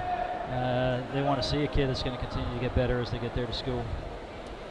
Although sometimes just, flat out speed is flat out speed. And That's right. You could be at the same time the past 2 or 3 years, but as long as you're consistent, as long as you're fast, they're going to want you. Well, when they get those low, occasionally the sprinters, they get those low 20s, boy, it's hard to, just a little something can throw your swim off. You bet. A lot of times at the college level too, weight training and some of those other things really starts to take an effect. The kids develop a whole lot more power in their legs, get off the block faster, get into that turn, get off the wall a little better, and continue to work that underwater fly kick. That's why you see a lot of them. We didn't even think it was possible, about 20, 25 years ago. Going under 20 flat was almost unheard of. Right. Now it's almost commonplace. You even see high schoolers doing that. So just when we think we can't get any faster, we do. We saw find a way. Caleb Dressel in the high 17s and yeah, that's mostly really underwater. Phenomenal. Yep.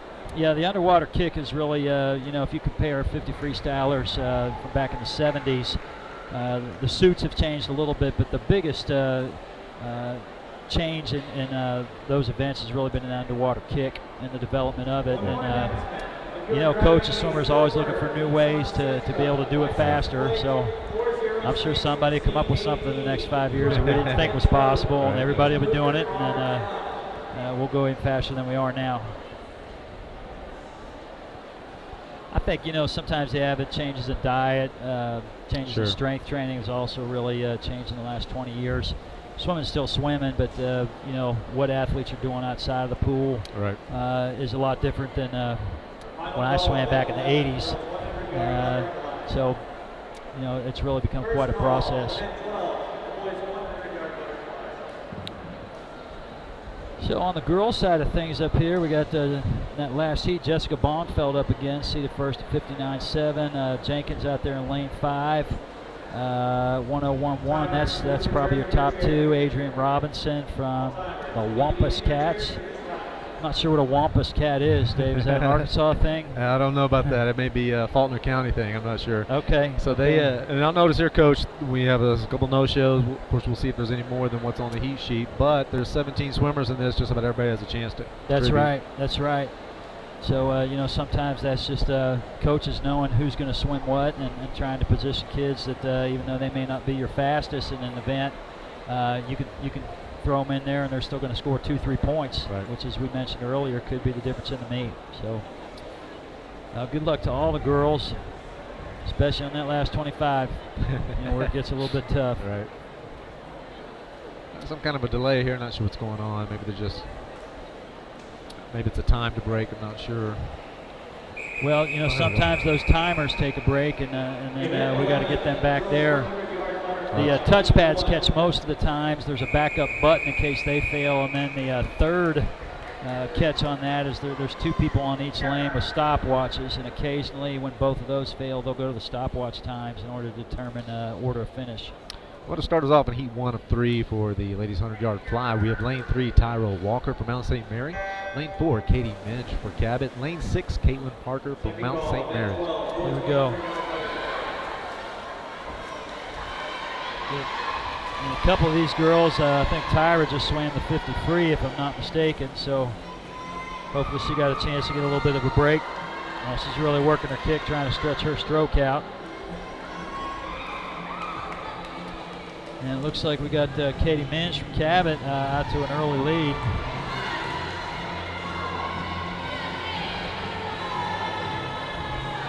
Again, got to keep those hips driving, keep them up on top of the water.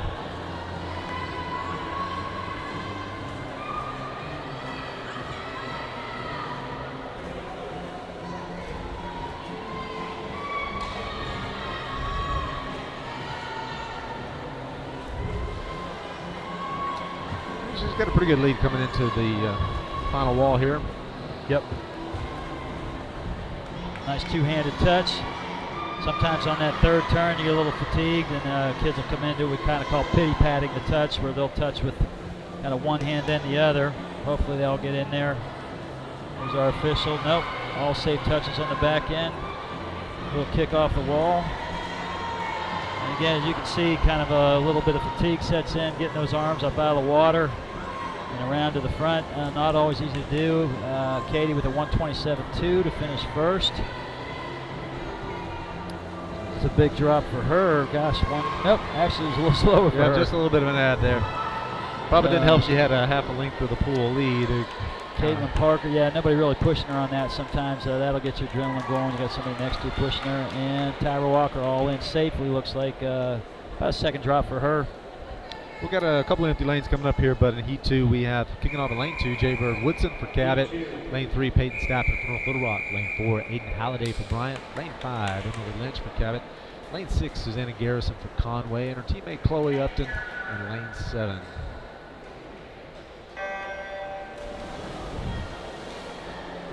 Nice start for the girls. Jaybird Wilson out to an early lead here. Nice stroke from her. She's wearing what we call a technical suit, leg skin. Some of the materials on those just kind of help them slip through the water a little bit better. Also in lane number 4, Aiden Holiday from Bryant wearing a tech suit. That's one of the other things in swimming, the cost of the equipment's gotten a whole lot more expensive. Don't I know? Don't you know it? And more for the girls, more material, more expensive suit. Actually have Aiden Holiday, I think they're touching first at the wall, 33.7. Nice takeout leg for her. Jay Bird trying to hang on, gliding a little bit longer in her stroke. That's usually what happens when you get a little fatigued.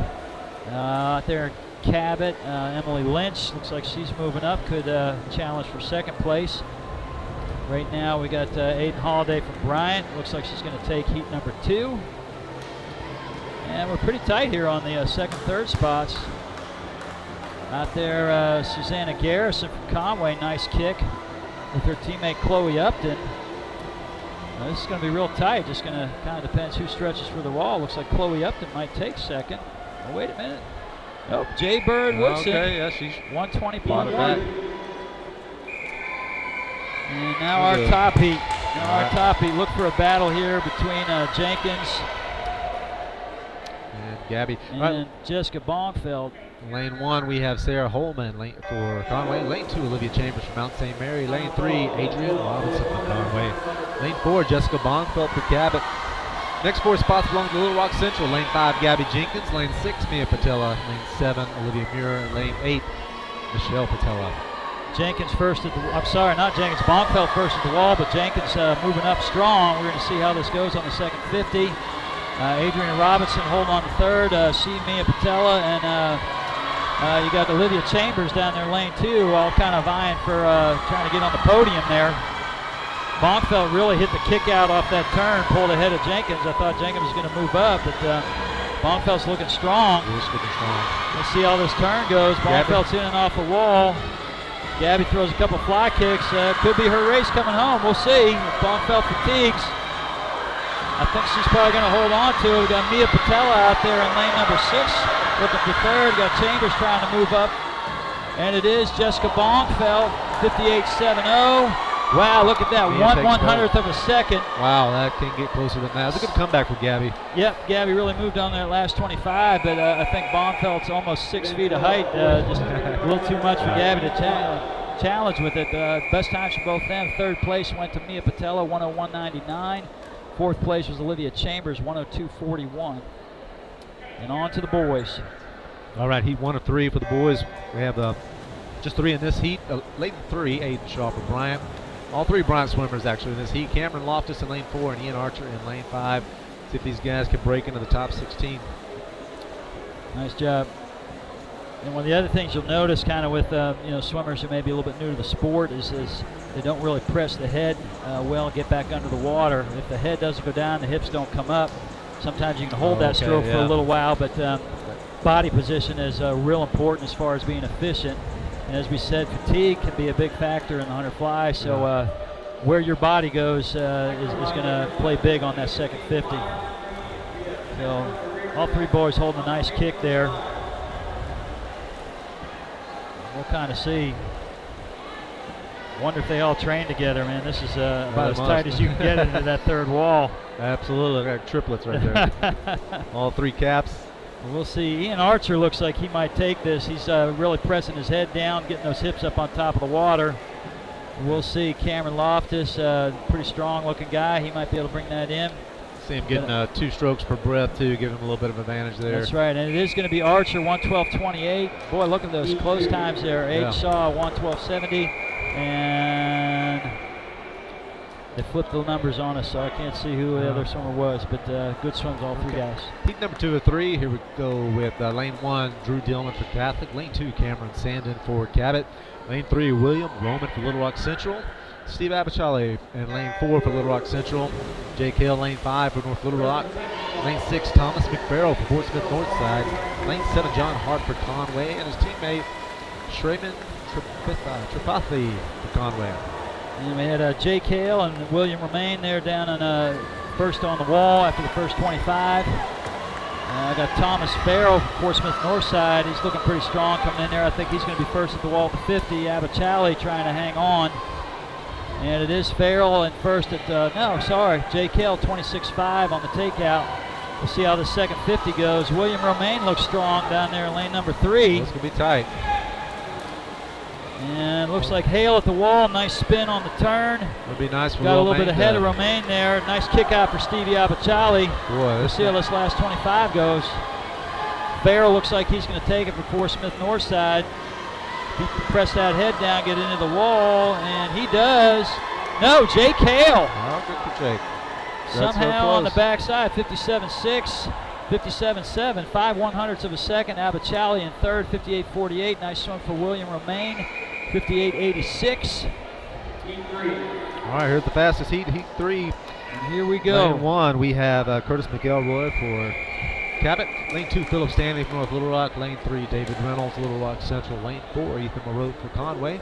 Lane 5, Andrew Rogers for Conway. Lane 6, Elliot LeBeau for Little Rock Central. Lane 7, Josh Chapa for Cabot. And Landon Hardister for Cabot in lane 8. This is a fast heat. Look for this to be a real tight race. You got Andrew Rogers over there. Lane number 5 was the 10 and under national record holder not too long ago. Broke Michael Phelps' record. Oh, look at Reynolds out to an early lead. Nice kick out off the start. David's strategy is to go out fast as he can. Yeah. It may cost him in the back end, but we'll see. Well, Rogers traditionally has been kind of a back half racer, but you got LeBeau out there in lane number 6 too. Looks like he's going to be first to the wall along with Reynolds. So the two boys from Little Rock Central touch first at the 50. Can they hang on to the back side of it? 23 is doable for David. He should be too fatigued. I've seen him go out 22 and just Here comes Stanley too out here in lane number 2. Reynolds first to the wall at 75. Good underwater. You got Moreau second, but here comes Rogers. Watch that last 25. He's tough. If Reynolds can hang on, put your head down, David. Get into the wall. Looks like Rogers may get him. Oh, we got it. No, but it's David Reynolds, 51.68. A double win for him. That is good. Andrew Rogers, 51.93 second. Moreau third. Elliot LeBeau fourth at 52.41. That was a good upset of Conway with once again. Yep. You got the senior David Reynolds, laying it all out there for his team, along with Elliot LeBeau, almost squeaked in there. But that's another big upset for him. I know that'll make him happy. Yeah, that boy needs a Dairy Queen Blizzard on the way home. We're not sponsored by Dairy Queen, but that's kind of a traditional swimming reward. That's close to his best time. I'm not sure if that is quite or not. I've seen him go 51 before. But well, coming right off of 53, not an easy double. So hats off to him for being able to throw that down. That was a good swim. Good competing swim. And 100 free. Who do we got in the water? All right, we're jumping right to it. Looks like we have lane 2. We have Devin Bennett from Mount St. Mary. Looks like a couple no-shows. We'll jump to lane 4. Lily Masco for Little Rock Central. On lane 5, Marisol Aguilar for Portsmouth Northside. And we got Lily Masco out to an early lead, Little Rock Central. Little Rock girls practice here in the mornings, about 6 o'clock to 7:30, 3 times a week. We want to thank UALR. UALR has always been very generous with the pool time for our high schools. They train here in the evenings as well as in the early mornings with some of the kids. So appreciate the staff and the people there for making the facility available for this meet and for the kids to train. Otherwise, not as much swimming here in Little Rock without the use of this facility. Lily's got a pretty commanding lead coming into the last wall here. Nice solid kick behind her too. Marisol Aguilar, nice into the wall, pushes off, heads up a little bit. Want to tuck that head down, coming off the wall, get yourself in a little bit better streamlined position. Masco's really pressing that head down. You can see her hips up on top of the water real well. It looks like she's going to have a pretty nice drop, I think. She's in at 118.8, 116.39. Okay, she'll take that, I'm sure. 2.5 seconds, that's pretty big in 100. Aguilar's time didn't come up, and Devin Bennett rounds out the field. In a 133.6. All right, Heat 2's coming out of 4. Got 4 heats in this one. Lane 1, Isabella Morgan for Conway. Lane 2, Anna Gregg for Conway. Lane 3, Cecilia Resch for Mount St. Mary's. Lane 4, Clarissa Oakes for Portsmouth Southside. Lane 5, Jaya Adams from North Little Rock. Lane 6, Sarah Roundsville for Mount St. Mary's. Lane 7, Camellia Quarte for Mount St. Mary's, and lane 8, Monique Madrid. for Yeah, nice Academy. job on the names. We didn't have any coaching coming to this on some of these names on the board, so again, our apologies if we don't pronounce them correctly, but we're just doing the best we can. Like lane 1 and 2 coming out to surprising lead Yeah, there. yeah. Isabel Morgan and Anna Gregg, both from Conway, out to an early lead. And you got out there lanes 4, 5, Jaya Adams, Sarah Roundsville, North Little Rock, Mount St. Mary's. But it looks like the Conway girls, especially Isabel Morgan, out to nicely, 33.3 on the wall. Again, one's kind of hard for us to see, but it looks like Morgan's going to be first at 75. Nope. It's Anna Gregg first at 75 with 25 yards to go. And we just had Cecilia Rett from Mount St. Mary's. It's going to be a tight finish. Looks like Sarah Roundsville is putting on a little speed on the backside there. Nice kick from her, and she does. She takes the heat, 109.92.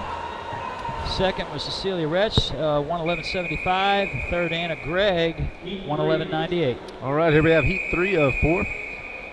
The 100 freestyle, lane 1, Peyton Stafford for North Little Rock. Lane 2, Alyssa Addison for Bryant. Lane 3, Hannah Salser for Cabot.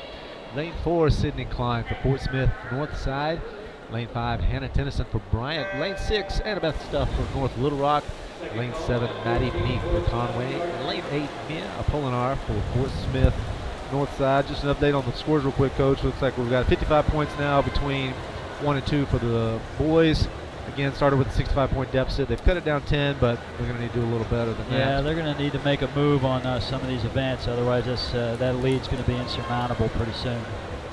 So we'll see. Okay, looks like out there in lane number 4, we got Sydney Klein, Fort Smith North Side, out to an early lead, 1/10 of a second, 31.57. Hannah Tennyson from Bryant, 31.6, and Annabeth Stuff, love that name, 31.7 in third. And here we are kind of with a traditional finish, you know, as they're set up at lane 4 is your fastest entry, 5 second, 3's third. And it looks like that's how it's going to go down. Here comes Hannah Tennyson, pushing in on that last 25. We'll see if she might be able to blow by Sydney Klein here on the finish. Nope, it's going to be Sydney Klein, 105.81. That's the top finish so far. Hannah Klein is third, 106.46. Annabeth Stuff sneaking in there by 3/100ths of a second per second, 106.43. All right, we have our fastest girls coming up for heat 4, lane 1.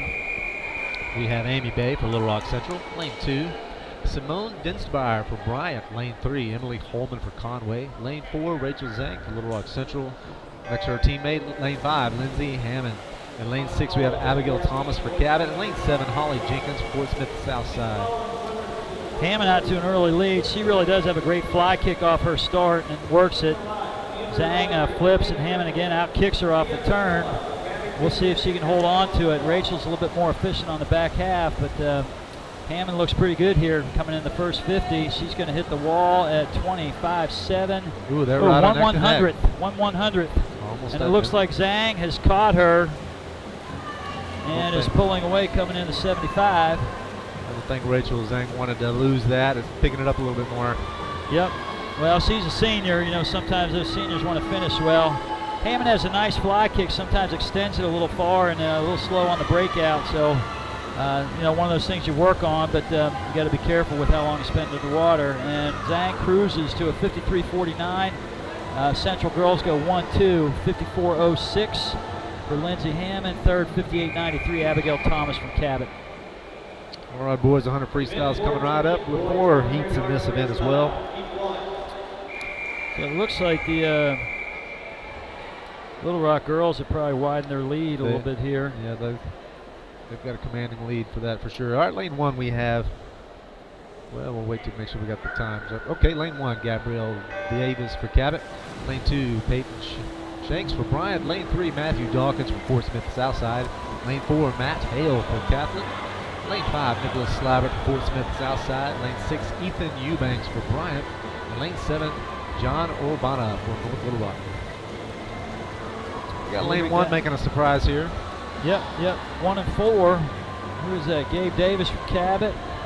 And then we got lane number 4, Matt Hale from Catholic. In the purple swim cap. That's a pretty good name for a swim team, the Rockets. And he is swimming like a rocket.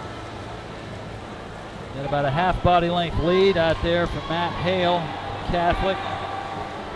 Followed by Gabe Davis, outside smoke there in lane number 1. And in lane number 3, Matthew Dawkins, Fort Smith Southside. Kind of surprised to see Fort Smith all the way over here in this district. And then you got Little Rock Christian headed out towards Clarksville, I think, for their district meet. So I'm not sure how that all works, but I'm sure it has to do with, 5A, 6A teams and That's then true, how all that goes. Right. Nice swim for Matt Hale, first place in that heat, 57.90. Gabriel Davis faded a little bit, 102 flat for him. Nice swim. All right, heat 2 of 4. Right up here in lane 1, we have Hudson Cameron from North Little Rock. Lane 2, Seth Prunty for Cabot.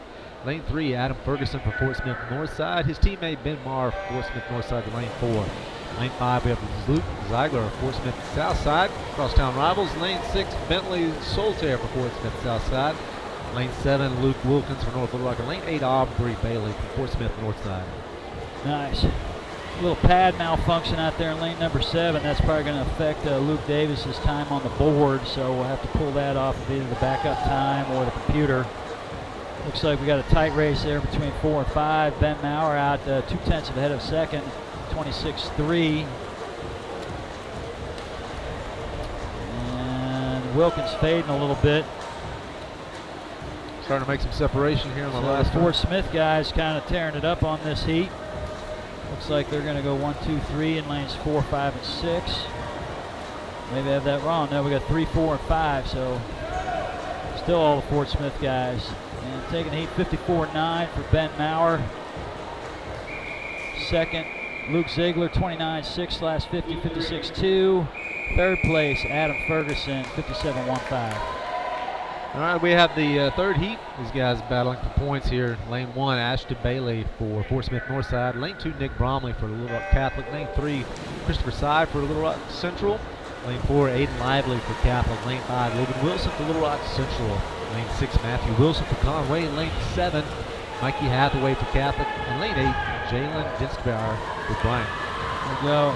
Got Logan Wilson out to an early lead there.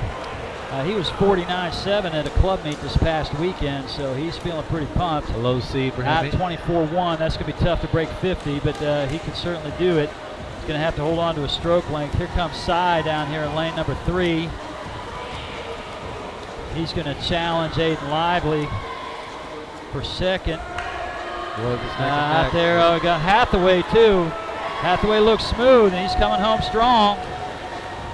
And then you got Matt Wilson there. Looks like Wilson's going to take the heat. Logan Wilson, 50.95. Hathaway second. Nice swim for him, 51.3. And Cy, 51.53 in third. Let's kind of keep an eye on those times, see if any of those jump in the top 8. We do have a swimmer out in lane number 6. All right, we have the last of the final heat, the fastest boys. Lane 1, Joel Chunk for Little Rock Central. Lane 2, Thomas McDonough for Cabot. Lane 3, Gavin Teague for Conway. Lane 4, Ty Wingfield for Conway. Lane 5, Yusuf Bagat for Little Rock Central. Lane 7, Simon Marotte for Conway. And lane 8, Austin Melton for Cabot. Now watch Bagat. He's not great off the block. He tends to be a distance swimmer, but oh my gosh, he's already made up ground on Ty Wingfield at the 50. So we'll see. Yusuf's a fighter, boy. He is not great off the walls yet, and Wingfield certainly looks like he's going to regain control of this race. Bagat may be able to catch him, but he's going to need a good third turn into the wall. Wingfield with just a little bit better streamline. This is going to be tight again. If Bagat can pull up an upset, that's another 6-point swing. Put your head down, get into the wall. And it's Wingfield, 46.58. Great swim, Yusuf. Great swim for Bagat, 46.71. Third place goes to Gavin T. Conway, 50.17. Fourth, Simon Marotte. They're going to pick up a lot of points there, 51.70. Conway put, well, no, Logan Wilson would have beaten him. He was 50-point in that heat beforehand. He was, that's right. So we'll check that. Central's kind of sneaking some of those guys into that third heat, scoring in the top 8. So.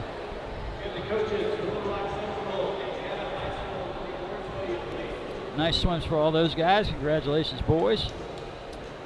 And we've got the distance event in the high school genre up next, 500 freestylers. There's 20 lengths of the pool. Swimmers are allowed to have a lap counter at the other end. Sometimes, you know, Right.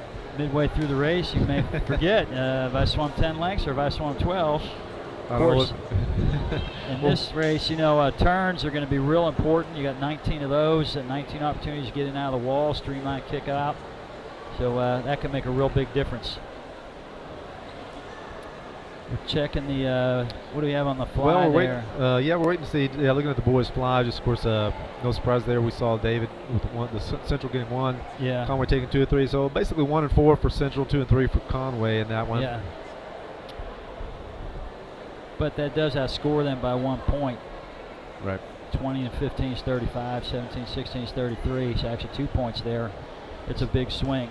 Still waiting on the 100 freestyle results to come in. We'll get that. We can get a score and a count update. Yeah. So 500 freestyle. Just looking ahead here, Coach, getting ready to swim. We've got 16 swimmers. Every one of these swimmers are fighting for points. Exactly. This is the endurance race on the high school set. So these kids really have to train pretty well to be able to get through 20 lengths of the pool. Look to see some different strategies on here. You'll see some kids going out real fast, fading back on the backside a little bit. Others kind of taking the race out smooth, which is probably a smarter way to do it, and then kind of building through the race. See Joe Potts down there, the North Little Rock coach, talking with one of his swimmers. I'm sure he's giving us some last-minute strategy tips. Exactly. Here we got our girls 50. Is this I'm not sure what award this one is. I think that was the 100 fly. 100 fly. Jessica Okay, Bonfeld, right, your district champion. Gabby Jenkins, second, and Mia Patella, third.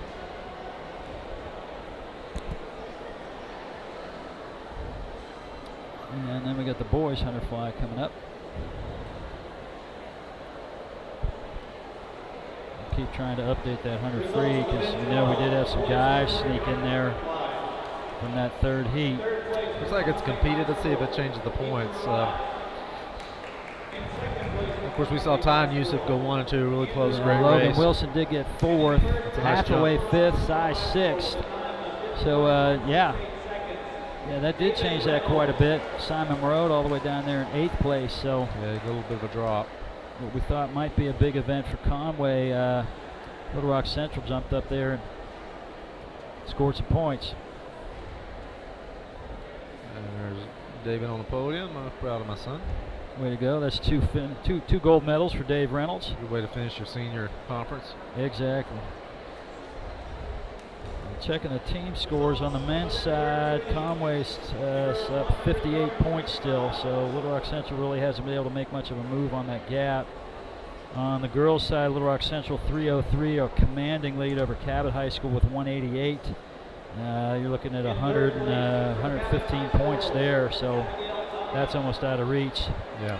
Now the 500 is an event where Little Rock Central is going to make a move. I don't know how many swimmers Conway has in that event, but I think the top 2 or 3 seeds are all Little Rock Central swimmers on the boys' side.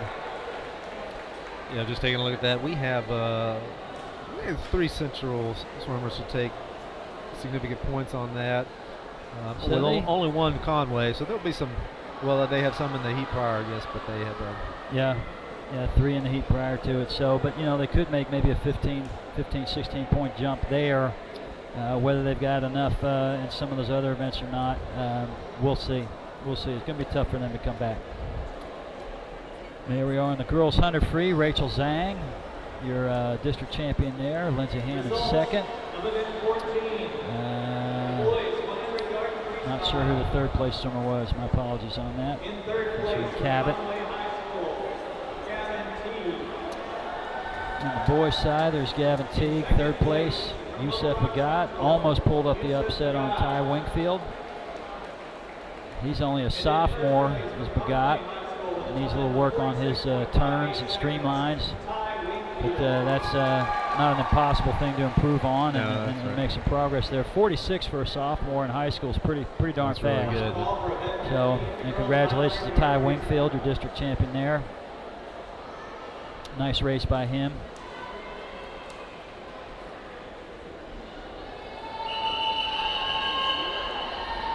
All right. 500 freestyles lined up. How many heats we have in this one, Dave? We just have 2, and Two like I heats. said, every one of these swimmers gets to compete for points. I'll get my list here. We'll see who we got on deck. Girls 500 freestyle. We have a couple of no-shows, which is not to be unexpected. Some of these long races, they'll drop out. Lane 1, we have Abigail Sabaya from Cabot. Lane 2, Caroline Carper from Little Rock Central. Jumping to lane 4, we have Olivia Moreau for Conway. Lane 5, Emma Eaton from North Little Rock. Lane 6, Gracie Skeeto for Conway. Lane 7, Michelle Jones for North Little Rock. And lane 8, Lily Keys for Little Rock Central. All right, and as we said at the start of this race, 20 lengths to the pool. Sometimes you'll see some folks jump out to an early lead, Olivia Moreau. Some swimmers will lead wire to wire on this, but just is a race that you kind of need to pace through. A little bit more length in the stroke as opposed to the 50, where you don't see as much shoulder roll, not as much hip turn, a little bit shorter stroke in the 50, trying to establish a little more tempo, a little more turnover. We got Carper down here in lane 2 making an early challenge to Olivia Moreau. But as you watch these girls, you see a little bit more length in their stroke. Tempo obviously not quite as great. Really, one of the other things used to be in distance swimming, most swimmers went with a 2-beat kick. Thought was that the kick didn't really generate as much forward motion, but we've proven that to be a lie. So now you see distance swimmers running with a 6-beat kick behind them, 3 kicks per stroke or 6 kicks for every stroke cycle. Okay. And it takes a whole lot of energy to do that, but again, that's a training thing. If you train to hold the kick, which most great distance swimmers do, then they're able to maintain that through the race. So far, Olivia Moreau's doing a good job of that. Nice kick behind really all 4 of these girls in the front end. On the outside there over lane number 8, got Lily Keys is another one. That's Little Rock Central would love to have a jump on those points for the girls. Yep. Yeah, they've done a nice job of, even from their second, third, and fourth swimmers getting up there and scoring in that top 16. For a team championship to take place, that's really important that you get contributions not only from the top dogs, but from those younger swimmers and even those newer swimmers that sometimes can get a 12th, 13th place and really help the team out. Looks like Moreau's moving out to a little bit of a lead here over there in lane number 4. Oh, yep. 1, 2, 3, 4. No, lane number 5. Sorry, that's Emma Eaton from North Little Rock. Moreau down there, lane number 4. And then Caroline Carper over on lane number 2. Carper actually had the second fastest split on that leg with Moreau putting in a 40.57, so just about a second ahead. But again, we'll see. We're, I think, approaching about the halfway mark here. Yeah, that's this will be 10 lengths.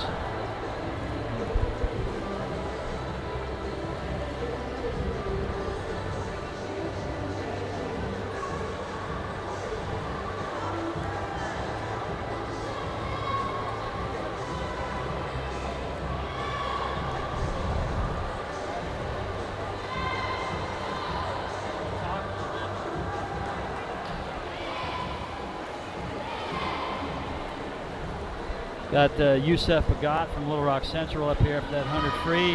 Youssef, that was a personal best time for you. Kind of tell us how that race went, and what you were thinking, what you saw maybe as you were racing Wingfield next to you. Well, I felt pretty good off the start. I thought he was a little bit ahead of me off the start, but that's something I just need to keep working on. And then I feel like I had a good first 50. And a good third 25, and then I slipped off the wall a little on the last end. Yeah, we could see that the third turn kind of got you a little bit. He pulled up maybe about not quite a quarter body length on you, and then you did make a move on him, but just wasn't quite enough. He's got a little bit of height too that helps there at the end, but 46 for a sophomore. Congratulations, Yusuf. Thank you. You got a great 2 years ahead of you. Thank you. Keep drinking your milk, man, so we get taller, right? That's it. Thank you. All right, congratulations. Thank you. Okay, a little past the halfway mark here, and we're kind of tightening up the race. We've got Olivia Moreau and Emma Eaton kind of even with each other. Oh, Carper down there in lane 2 is now ahead. And I'm trying to think, that's at the 400 mark, it looks like. With 100 yards to go, Caroline Carper. Olivia Moreau posted the fastest 50 split on that 50, so she may be able to make a comeback on that, but it looks like Carper's race now by a body length and a half. Nice job swimming into the turn. Good streamline push off. You can see as some of the kids get fatigued in this 500 when they push off the wall there, the elbows start to bend a little bit. The streamline isn't quite as tight, so the distance off the wall isn't as great. So that's a practice thing, forming good habits as you swim each day. Kids need to be aware of that. Coaches need to point that out to them and try to force that. Mary Jo High is kind of famous for having her kids, if they don't streamline off the wall, she'll get them out and make them stand on the side of the pool and do squat jumps in a streamline to make them remember that. I think I've seen mine do that. She trained them for several years when they were first starting out. Yep. Okay. Coming up on our last 50, this is the bell lap. You may hear that bell in the background. That's to let the swimmers know they've got 50 yards to go, just in case maybe their counter is not counted correctly. So for lane 2 to jump ahead with that first place seating here for this heat, this is going to be a great swim from Carper. A big drop for her, I think, in this 500 freestyle. What's that entry time for her, Dave? Yeah, let's check this out.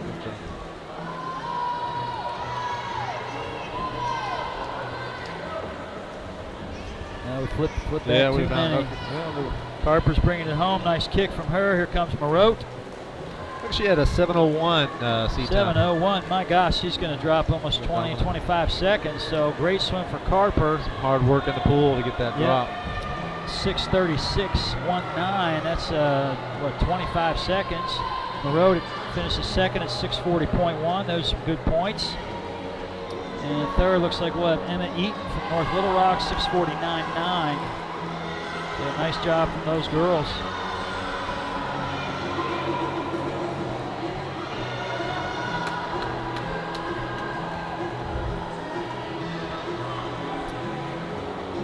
And rounding out the field, we got Lily Keys in fifth, 7:08. Another 50 for Michelle Jones, and we got Abigail Alsabaya from Cabot. She's coming in on her finish. This is an event where you see a real big difference between, kind of those top swimmers that have really been training a lot. They're going to be down on 5 minutes low. And, some of these other girls. But, gosh, for most people, even just be able to swim 500 yards is quite an accomplishment. So hats off to all these kids and the hard work they put in. And here we go, Michelle Jones. She scores some points down there for North Little Rock. Coming in right about the 8-minute mark. All right, we have on deck the second and final heat. These are the fastest distance swimmers we have in the district. Lane 1, we have Sarah Holman for the Wampus Cats, Conway. Lane 2, Jeannie De Arujo from Cabot. Lane 3, Adrienne Robinson from Conway. Lane 4, Ainsley Jenkins from Little Rock Central. Lane 5, Olivia Chambers from Mount St. Mary's. Lane 6, Sarah Breedlove for Cabot. Lane 7, Lydia Muir for Little Rock Central. And Lane 8, Jay Bird Woodson for Cabot. Yeah, look for Ainsley Jenkins to really kind of take command of this race early. She's seated quite a bit ahead of most of the other girls. Her club teammate Olivia Chambers out there next to her. Big difference in their strokes. Jenkins kind of going with a high elbow recovery. It's a little bit easier. Chambers using kind of an overhead recovery, which has become popular with a lot of distance swimmers. Idea is to kind of keep that momentum throwing forward with the stroke, getting it in the water. Got Adrienne Robinson down here, lane 3, taking it out. Nice job up to 75. Jenkins is just real smooth on this. I know Philip made that comment on the last broadcast that we had, but great distance per stroke for somebody that's not very tall. Yeah. Rotates her hips and shoulders very nice. Good solid kick behind her. Her teammate Olivia Chambers from Mount St. Mary's, both swim for the Little Rock Dolphins club team. A little bit more tempo from her, not quite as much distance per stroke. Really working the walls there, a couple fly kicks off the wall. There's Adrienne Robinson hanging right there with Chambers, battling for second place. Chambers got a little bit more out of the backside kick there early in the race. Adrian a little bit wiggly on the top end of her stroke. Pulls a lot of water, but got a little excess body motion there.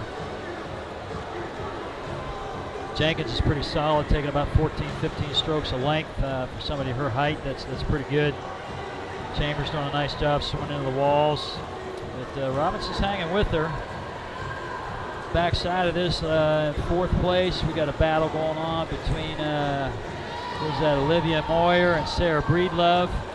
Moyer from Little Rock Central, Breedlove from Cabot. Down here, lane 1 and 2. Yep.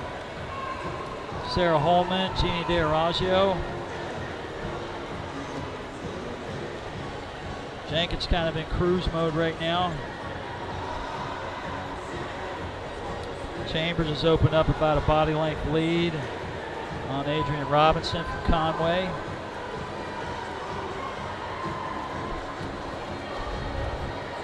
So we really got a couple close races here. The two girls out in lane 6 and 7 hanging with each other, and we got a nice race down here 1 and 2.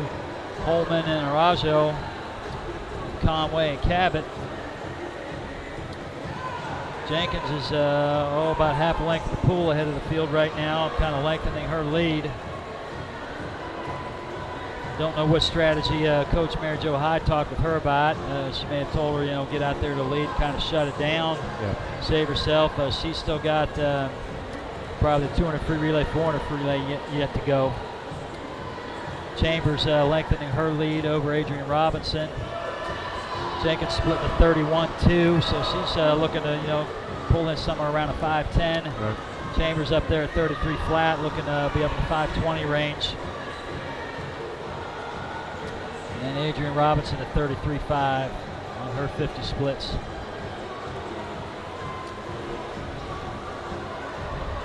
Okay, that's 350. Got 150 yards left to go.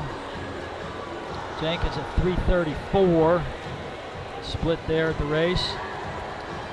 And I think she's just kind of shutting it down, Dave. Cruising it in. Yep. Sometimes you just swim for the win, Right. There are some meets you go to where you're trying to get a time, maybe get you into the next meet. Right. Other races, you're just swimming to win. So this one looks like Jenkins turning in a good race here. But she's been consistent, low 31, so she's. Yep.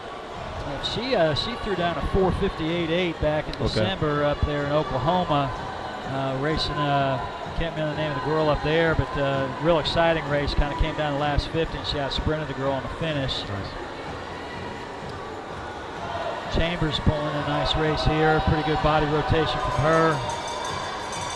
Still needs to kind of get that elbow up. You watch her kind of put her hand in the water and drive it down. If the elbow gets up, she can pull a little bit more water with her forearm. Kind of get a little bit more distance per stroke. Something she's got to work on. And Jenkins had the bell lap there, so she's going to turn the wall with 25 yards to go at a pretty commanding lead of about 25 yards. Chambers in second, Adrian Robinson in third. That hasn't changed much. And our battle for fourth seems to be up there in lanes 6 and 7. So we got Moyer and Breedlove from Cabot. And Moyer looks like she's making a move. She was a little bit behind. Could be coming into this turn. Just see who wants to swim in there and get off the wall. About even. We got Jenkins first, 5:06.46. Nice swim for her. Second place for Chambers, 5:23.9. And Adrian Robinson turning in a nice swim at 5:30.4. And then here comes Olivia Moyer, wants that fourth place. She's got Coach Mary Jo Hyde waving her home. A couple of teammates cheering her. I think she's got it. I don't know if that waving has any physical effect on her, but it's nice to see people yelling for her. There's Coach Vicki Wiley trying to get her swimming there. Ooh. And it is going to be Moyer in fourth at 5:55.6. Just really a tenth of a second ahead, but that was close. Attacking that last 50 sometimes will get you in there. Sixth place goes to Sarah Holman, 6:07.6. Seventh place, Jeannie DeAragio, 6:11.5. And then we got Jaybird Woodson out there from Cabot. So coming in on her last 25. How many heats of the boys we have next? Just We two? got 2 heats of the boys. A little bit more competition. It looks like we only have 13 swimmers in the next 2 Yeah, heats. somebody So could have picked up some points there, but yep. maybe that 20 length distance for some of those kids is a little much. Also, coaches kind of knowing limitations on what their kids can and can't do. So For sure. Well, with 3 empty lanes, we're going to start off with lane 2, Ryan Hopkins for Conway. Lane 3, Wyatt Hill for Conway. Lane 4, Jake Peterson, also for the Wampus Cats. Lane 5, Jackson Dale, representing Little Rock Central. Lane 6, Eli Matthews for Bryant. So really, we're trying to see if Jackson Dale can maybe take the heat, pick up a couple points on the boys from Conway. Conway guys, I'm sure they're under the same marching orders from their coaches. You know, it's all about beating the Central kids for right now, as far as that team championship is concerned. Right. Little Rock Central will pick up some points in this event with having some of the top seeds there. But, even a 10, 15-point swing right now, they got a long hill to climb with not too many events left.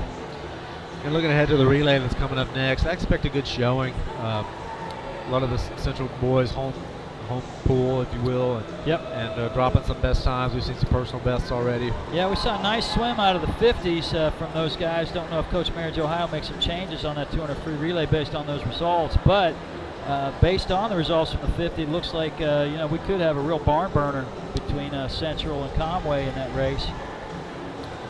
You're On right. the girls' side, we had a couple surprising 22s on those 50s frees earlier.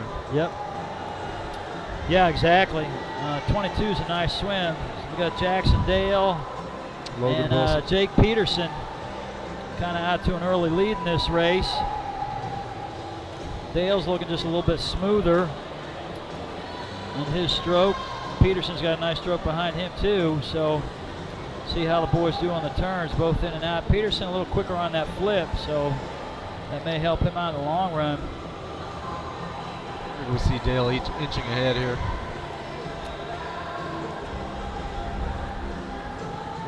About halfway through the race, Peterson with a slight edge coming into turn on the 7th lap there.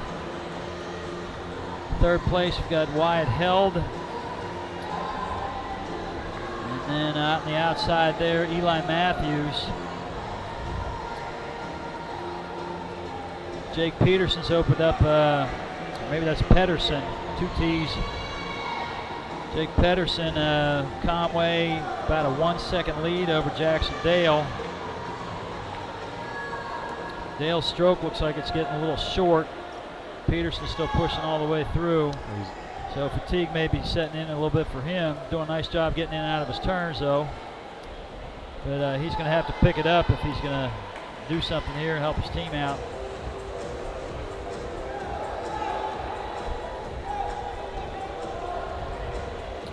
About the halfway point of the race, Pedersen 2:48.6, Dale at 2:51.3. Pedersen about 2 seconds faster on that 50, 1.8 seconds.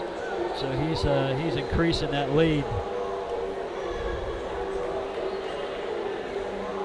Pedersen does a nice job of keeping his head down off his turns, getting underneath that water. Talked a little bit earlier, the water up on the surface kind of wavy, so to try to get through that off the wall, a little bit more difficult. You really want to push off, a couple feet underneath the water, work that kick and get underneath those waves where the water's a little smoother. Helps you get a little more distance.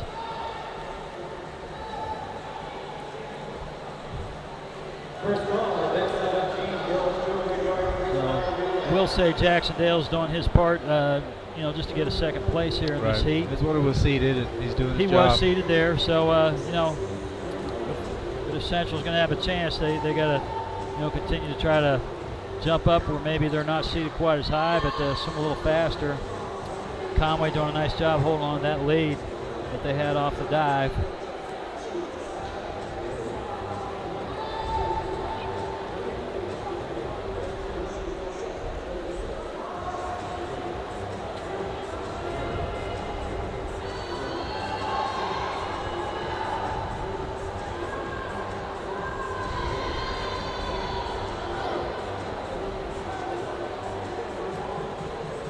So we've got about 100 yards left to go. Pedersen Oh gosh, about a half length of the pool lead right now over Jackson Dale. He's hanging on to second place.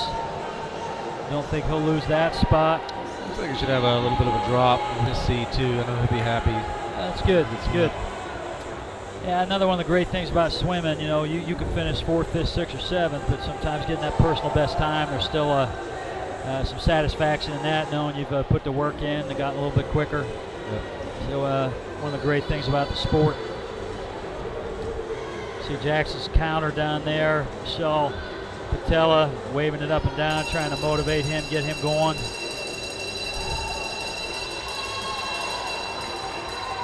That'd be a pretty big comeback to catch up to Pedersen at this point. Right. Looks like they're both going to be in under 6 minutes, so that's a nice swim for those boys.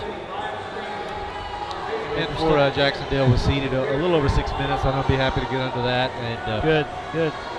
Pedersen's seated 5:53, so he'll be glad to get, like I said. Yeah, he's going to be well under that time as well. So nice drops for both boys. Pedersen bringing a nice kick home there. 5:43.11, 33.1 last 50. Nice job. We got Eli Matthews out there from Bryant hanging on to 3rd in this heat. And Dale might squeak in under 6 minutes. Ooh, he just got it. 5:59.79. Good swim, Jackson. A big kick from Eli Matthews out there in lane 6. Well, he's bringing it in Bryant. strong. Looks like he'll finish 3rd in this heat. 6:18.6. 34-second last 50. That's a good drop, and Wyatt held 4, 6:22.7. And Ryan Hopkins, see if he can get down there under 7 minutes. Teammates encouraging him, egging him on. He's got a little kick behind him coming home.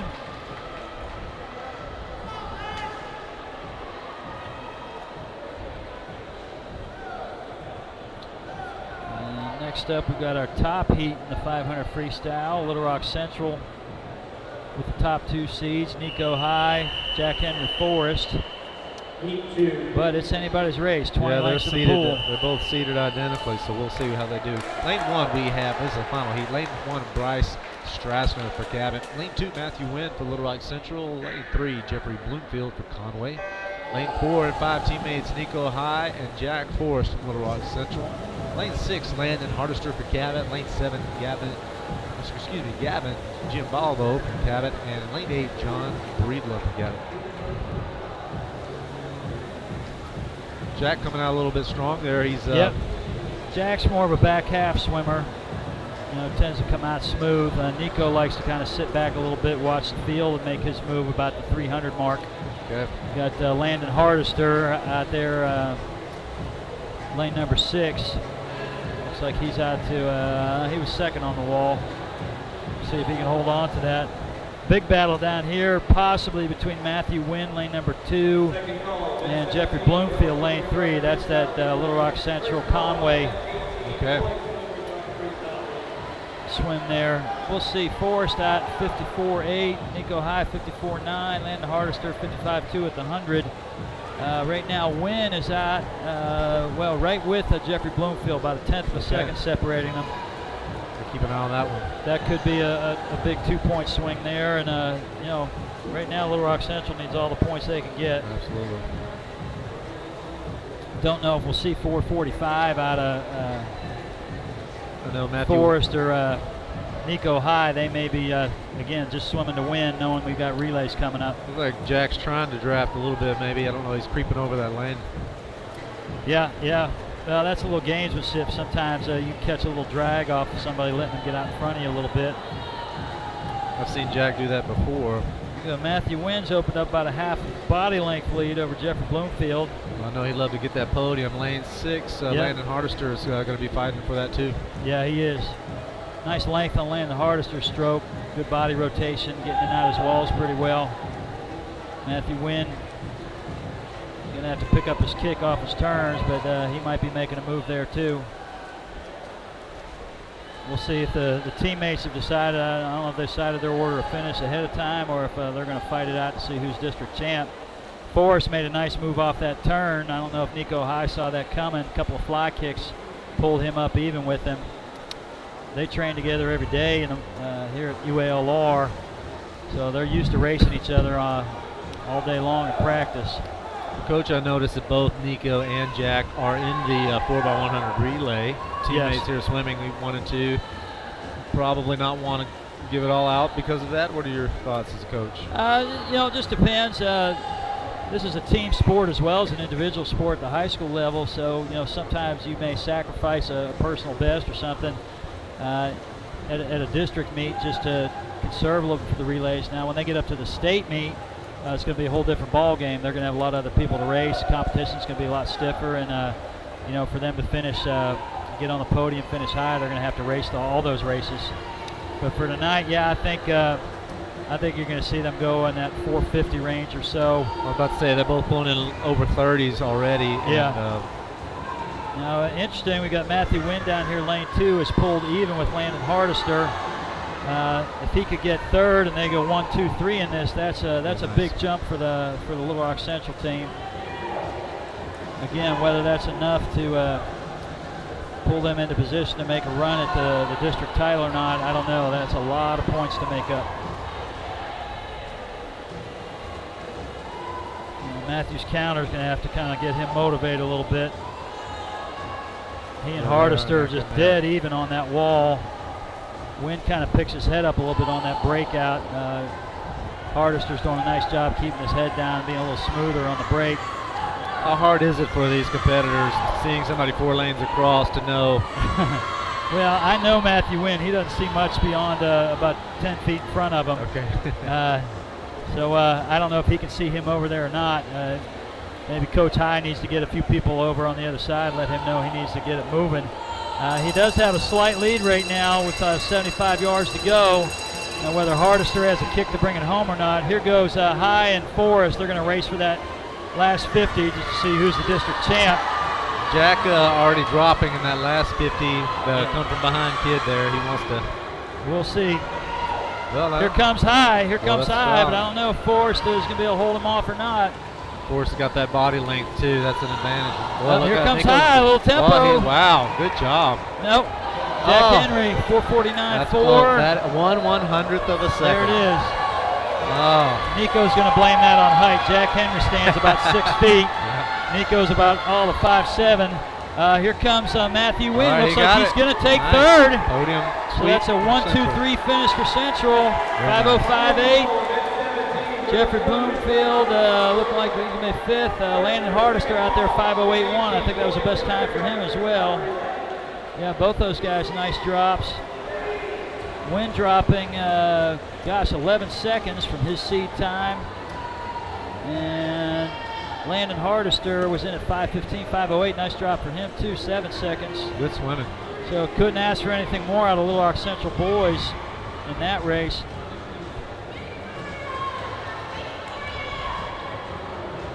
So as Conway has kind of jumped ahead on the sprints, Little Rock Central really kind of making a move on those distance events. Unfortunately, there's more sprinting in high school than there is distance swimming. So we'll see. The back and the breast may tell a tale on that. I think Conway's still got some pretty heavy-duty swimmers coming up in that back and breaststroke. So we'll see what happens. Look, Little Rock Central has a pretty good showing on the breaststroke. We've got Nathan Bright, Elliot LeBeau.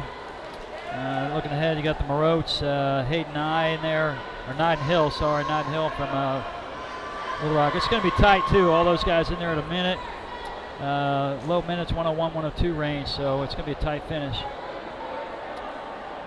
So I don't know, we got an awards break coming up, or are we going to run ahead to the 200 freestyle relay? I'm going to expect they have an award, give some of these guys a breather. But yeah, let them rest for that relay.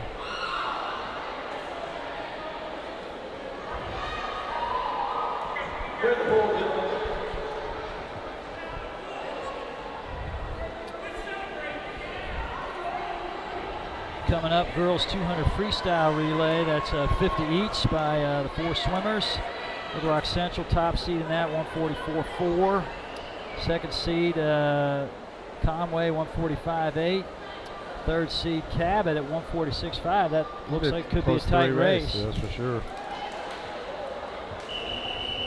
Nope, we are going to go to the relays. So maybe relays and then a break between the relay and the 100 backstroke. Well, read off swimmers to you. Here we have in lane 1, Mount St. Mary. We have Sarah Roundsville. Lane 2, North Little Rock, we have Shelby Stanley. Lane 3 for Cabot, we have Jeannie Diarujo. Lane 4, we have Lindsay Hammond for Little Rock Central. Lane 5, Sarah Holman for the Wampus Cats Conway. Lane 6, Aiden Halliday for Bryant. Lane 7, Heidi Marsh for Portsmouth Southside. And lane 8, Mia Apollinato for Portsmouth Northside. Lindsay Hammond opening up a big lead already. Nice kick out from her. She really works that fly kick underwater. So she's going to give her team pretty big lead. Second place out there, Fort Smith Southside. Nice pickup off the second swimmer there. That's Mia Patella in the water. Good kick behind her. Strong gap there. And we got North Little Rock has moved into second place. Try to see if they can hold on to it. Sometimes, you know, you got to have 4 pretty strong swimmers to carry that relay. They have Michelle and Betsy coming up on 3 and 4 for North Little Rock, so they could make a strong third place. Zoe Lincoln, Little Rock Central, good safe pickup. Ooh, kind of had a little off balance there on her entry. 26.5 split from Mia Patella. And here comes North Little Rock. They're going to challenge them. Betsy Ponder in the water. That'd be Michelle Potts, I believe. That's Michelle Potts. Betsy Ponder on but you do have Ainsley Jenkins here coming up on the end of this. I don't know if anybody's going to catch her. So it looks like 1 and 2 is pretty well set. Nice safe pickup for her. 28.7 split for Zoe Lincoln. Jenkins, big kick behind her. Nice smooth stroke. It looks like North Little Rock's going to jump up there and take the second spot. That is Ponder in the water. Third, we got over here in lane 7, we have Bryant making a surprising for third place here. Yep. She'll be challenged, but it looks like she has it. And Little Rock Central takes it 145.5, 25.4 split for Angela Jenkins. Betsy Ponder, 25.6, nice split for her. North Little Rock. And third place, actually, is Fort Smith Southside out on the outside there, lane number 7. Boys 200-yard freestyle relay coming up too. We got some fast sprinters in this one. Lane 1, we're going to have Fort Smith Northside, Thomas Farrell. Lane 2, North Little Rock, Peyton Price. Lane 3, Cabot, Austin Melton. Lane 4, Cabot, Ethan Moreau. Lane 5, Central, Elliot LeBeau. Lane 6, Lawson Ashley for Catholic. Lane 7, LaQuave Brumfield for Bryant. And lane 8, Bentley Southside. There may be some changes to those rosters. It's going to be a big battle here between Central and Conway. Ethan Moreau out to a lead already. Not sure who the leadoff swimmer is down here for North Little Rock. Doing a good job. Elliot LeBeau trying to hang on. He's got to keep it close. Well, 21.8 leadoff. Like we Conway. got Yusuf coming in there for Little Rock Central. Yep, 22.5 leadoff for LeBeau. I don't know if Central's got enough firepower on this one. Here we got David Reynolds going third. So whether he can catch up to the third swimmer from Conway, but Conway's got Ty Winkfield on the back end of that thing. So good entry for David. David's going to have to get a pretty good lead there for Nathan Bright if he's going to have a chance at it. That's Jordan Mosby, I think, in the water for Conway. Nathan Bright's going to go in with a slight lead. Reynolds done a nice job getting him in there. He's got to hit that relay pickup, and he does. 20.3 for David Reynolds. That's a great swim. We'll see if Bright can hold off Ty Winkfield. Winkfield's really moving. Here they come into the turn. Bright hits the wall. Pretty good kick out. We'll see. Bright's got to try to hold him off. Here comes Winkfield. Here comes Winkfield. He's going to have to reach for the wall. And it is! Little Rock Central 21.5, 126.15 to 126.18. Just 3/100ths of a second separating the two teams. Third place, Cabot. The strategy, and maybe Coach weigh in on this. Typically, you put your fastest swimmer on the anchor. They moved David from 4 to 3. What was the? What do you think was the thoughts on that? You know, sometimes you can try to get a little lead. You can get a little washout on the start. I don't know that they had enough advantage on that, but you You know, the other thing too is sometimes you get a fast swimmer in there, get a little lead, and then that fourth guy just gets a little adrenaline pump. He doesn't want to get beat. He doesn't want to get caught. Right. So he's going to maybe hump a little harder and get it into that turn. That was a great swim for both teams. Nice upset for Little Rock Central. 20.88 for Nathan Bright on that last. Actually out split. 2 swimmers going under 21. Yeah. What was no? Actually, Nathan Bright saw us 21.55. Wingfield 20.88. Good swim for him though. Yeah, indeed. So now we got some awards coming up. So see if we can maybe wait till Meet Mobile updates, check those scores. I would think with the 500 and that victory in the relay, that's a 6-point swing. 40 points versus 34, so that could pull them within maybe 20 or 30. Right now we're looking at about a 33-point gap, so significant cut, but yeah. Okay, well they will. Little Rock Central's heavily favored in the 400 freestyle relay. Wingfield's done. He swam both 2 medley and 2 free relays, so they don't have their big dog there. We'll see if Conway doesn't get second place. That's an even bigger jump. They're just going to have to get some points here in the back and the. Well, they just updated the scores too. Now it's even closer. We got 27-point gap. So 27-point it'll gap. come down to the last relay. I mean, it may still be insurmountable, but it'll be close enough to where these guys can. But yeah, here we go. Okay, in the backstroke, Central's got 1, 2 swimmers in the top 8. The Wampus Cats from Conway have 3 swimmers in the top 8. Central's got a couple, Matthew Lee, Matthew Wynn there in that other heat. So they really can't lose points in the backstroke. Trying to look ahead to that breaststroke race. That's going to be a tight one too. You got 3 Conway swimmers, 3 Little Rock Central swimmers in the top. No, only 2 Little Rock Central swimmers in the top heat. That's going to be a tough. That's going to be a tough comeback on that. So I don't know if they're situated well enough in those last 2 events. It's going to have some kids jump up and swim fast. It'd be nice if they were mathematically in contention at the end. I think it'd make it exciting.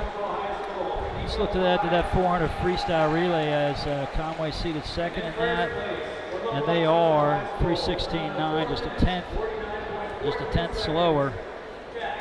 Central's got a pretty strong relay there with Wilson, Nico High, Jack Forrest, and Bagad. That's going to be a close race. I think so too. Wilson's been surging.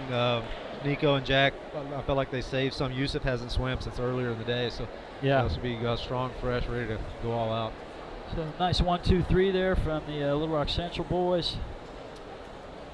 I can't say for sure, Dave, but I don't know if they got enough on the backside in these last 3 events to make up 27 points, but anything's possible. That's right. And on the girls' side, I think Little Rock Central's got a pretty commanding lead.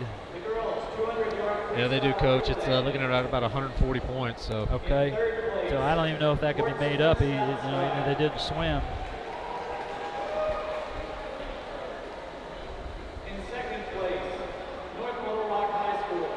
We have the relays coming up here. The girls 200 freestyle relay.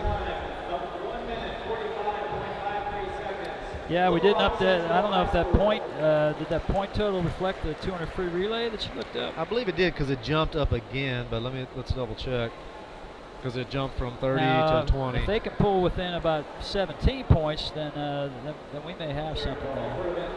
27 is going to be tough to make up. Yes, looks like the relay is indeed logged in there. Okay.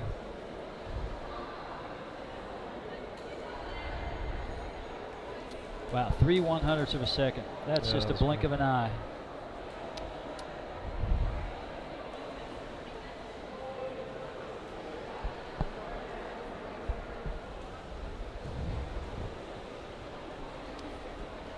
Nice job from the girls there. Your champions, Little Rock Central High School, 200 freestyle relay. North Little Rock second. And Fort Smith Southside third. Results of event 18, the boys 200-yard freestyle relay.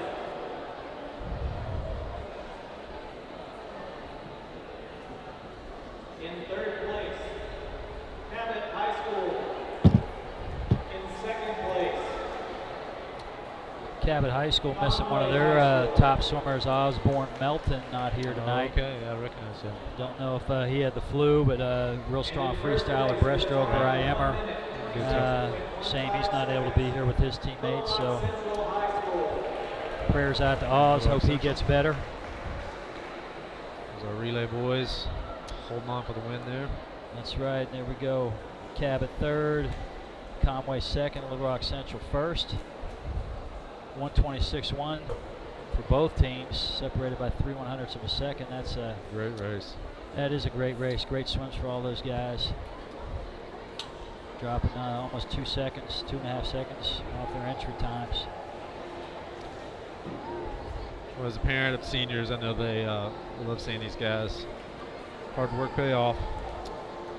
It's been a long road. Some of them started at 5, 6 years old. That's right. And competing in the pool. David's been swimming 8 years, and I remember when we were trying to bribe him to break 30 seconds in the 50 free. Here he goes 20.3 just a few years later.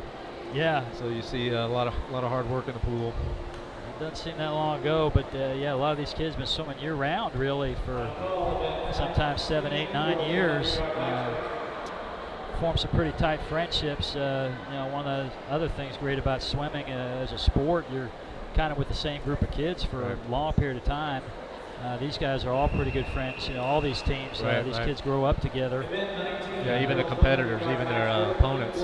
Yeah, they see each other all the time. So there's a lot of friendships, which is nice. You know, between the high schools, of course, there's competition there, but these kids have been seeing each other at meets for almost a decade, some of them. So with Facebook and all the other stuff anymore, they keep in touch and talk with each other. Well, they've all got Snapchat groups and all that going on. That's right. All right, we have the 100-yard backstrokes kicking off here. 3 heats of this one. With the ladies, we have lane 1. We have Leslie Langley for Little Rock Central. Lane 2, Camelia Ricarte for Mount St. Mary. Lane 3, Sierra Jenkins for North Little Rock. Lane 4, Olivia Garrett for Little Rock Central. Lane 5, Caitlin Parker for Mount St. Mary. And lane 6, Madison Tischetti for Mount St. Mary. Nice. We got Caitlin Parker out to an early lead. Nice head position from her. Got a little pause up at the front end of her stroke, but she catches water real nice. Good little fly kick off the wall, help her get up and out of the water. We got looks like Sierra Jenkins kind of making a move there in lane number 3. That's where conditioning sometimes takes over. Jenkins can get into that wall.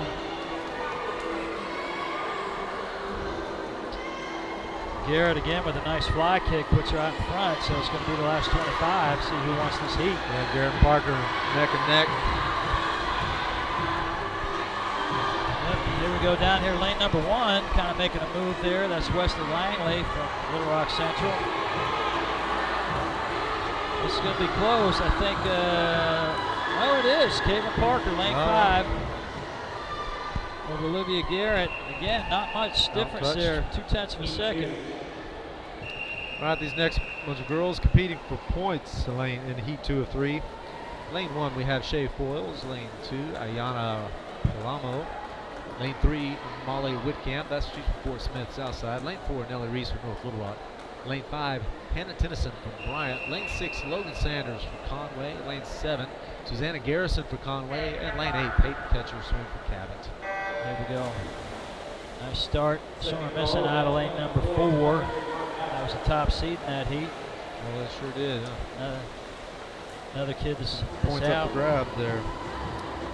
So we've got a pretty tight field here coming in the first turn. Looks like lane number 3, Molly Whitcamp, Fort Smith Southside with an early lead. Hannah Tennyson out there in lane number 5. Bryant making a little bit of a move now, as well as Logan Sanders from Conway. Into the turn. Actually, it's Molly Whitcamp still, 36.9. About a half-second lead on the field.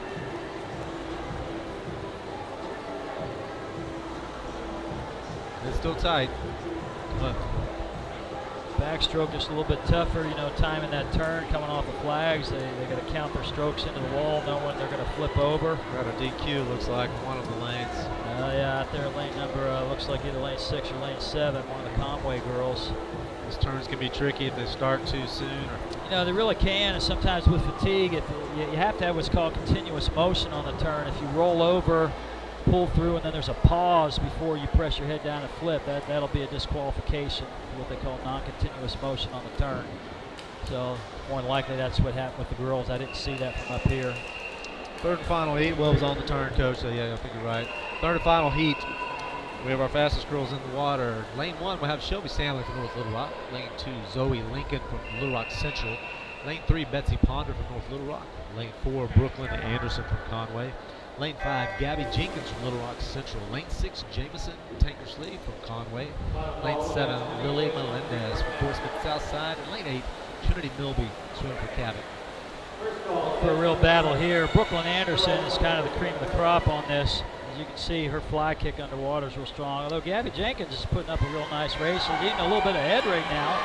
If Jenkins can hold on to that second 50. Oh, that's true. She got her tech suit on. She came ready to swim. Yep, she did. Jenkins at 28.4. Betsy Ponder in third at 30.1. We'll see. Brooklyn's looking like she's kind of making a move. Jenkins looks like she might be fading a little bit. We'll see. Jenkins a little slow coming into the turn. Does get it over and off the wall pretty quick. Nice kick out from her. She's got to get it home. Betsy Ponder in third out there. Jameson Tankersley challenging for putting spot. Looks like it's going to be Jenkins. Yeah, she got it. She pulled it out. No fade at all. A little bit of drop down on that last couple of strokes. Don't like to see that. 58.2 is a nice swim for her. Little Rock Central taking the first spot. Brooklyn Anderson second from Conway, 59.1. Betsy Ponder, 1:02.4 in third out there from North Little Rock. All right, we have heat 1 of 3 for the boys. We got 3 men here that are going to try to battle for one of those point positions.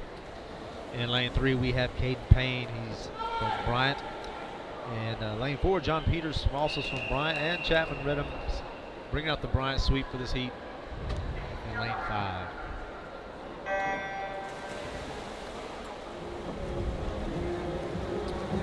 Surprised there isn't a team from Benton as well, or did I miss that?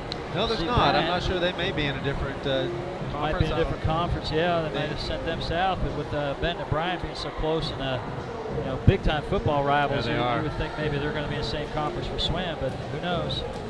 Looks like we got lost goggles here in lane 4. John Peters. Sometimes off that backstroke start, when you drive that head into the water, they'll pop off there. Fortunately, other than the turns, there really isn't a whole lot of a need for goggles and backstroke. Most swimmers will still wear them just because if they're kicking out underwater, they maybe want to be able to take a quick peek, see where they are against the field. You shouldn't do that, but some do. It hasn't slowed him down. Looks like he's going to keep hold of that top position. Nice swim from him.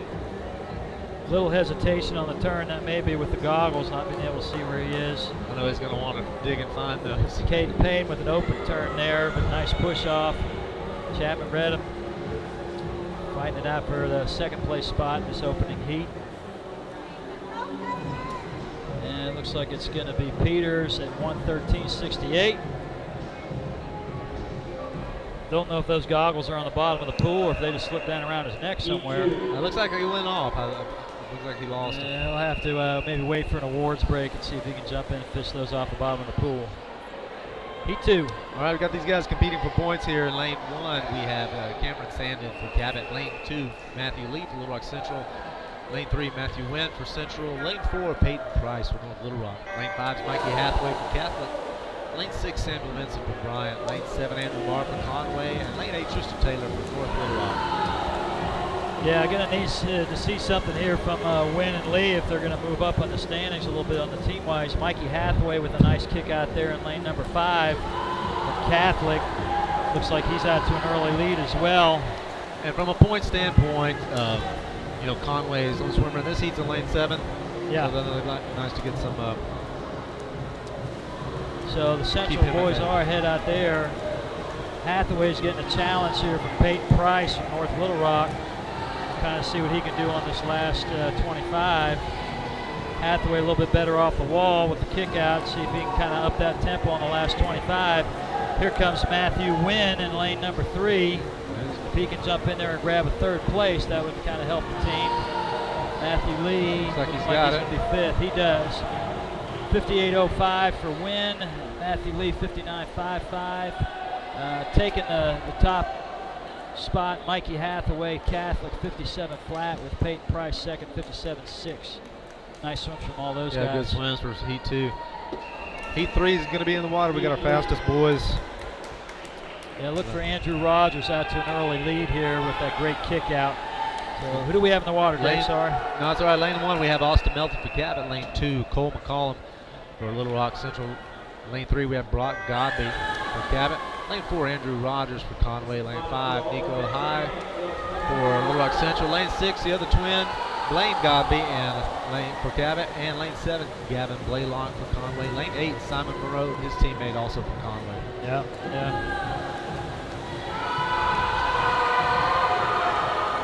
Looks like we got Gavin Blaylock out to an early lead out there in lane number 7. Nope, Rogers actually out 26 flat. First on the wall, really kind of cranked that turnover. Here we got Nico High moving up. He's really kind of a second 50 swimmer. Don't know if he's going to be able to get by Godby. I don't see him catching Andrew Rogers. But we'll see. Looks like Rogers is going to take this one. High's trying to get in there for second. I think he might get it, Coach.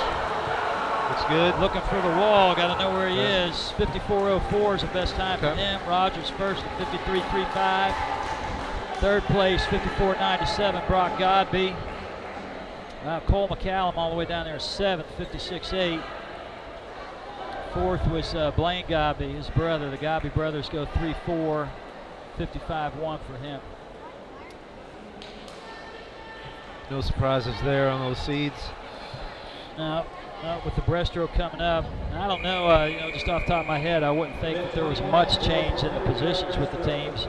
But again, Little Rock Central has to eat away at that 27-point lead if they're going to have a chance.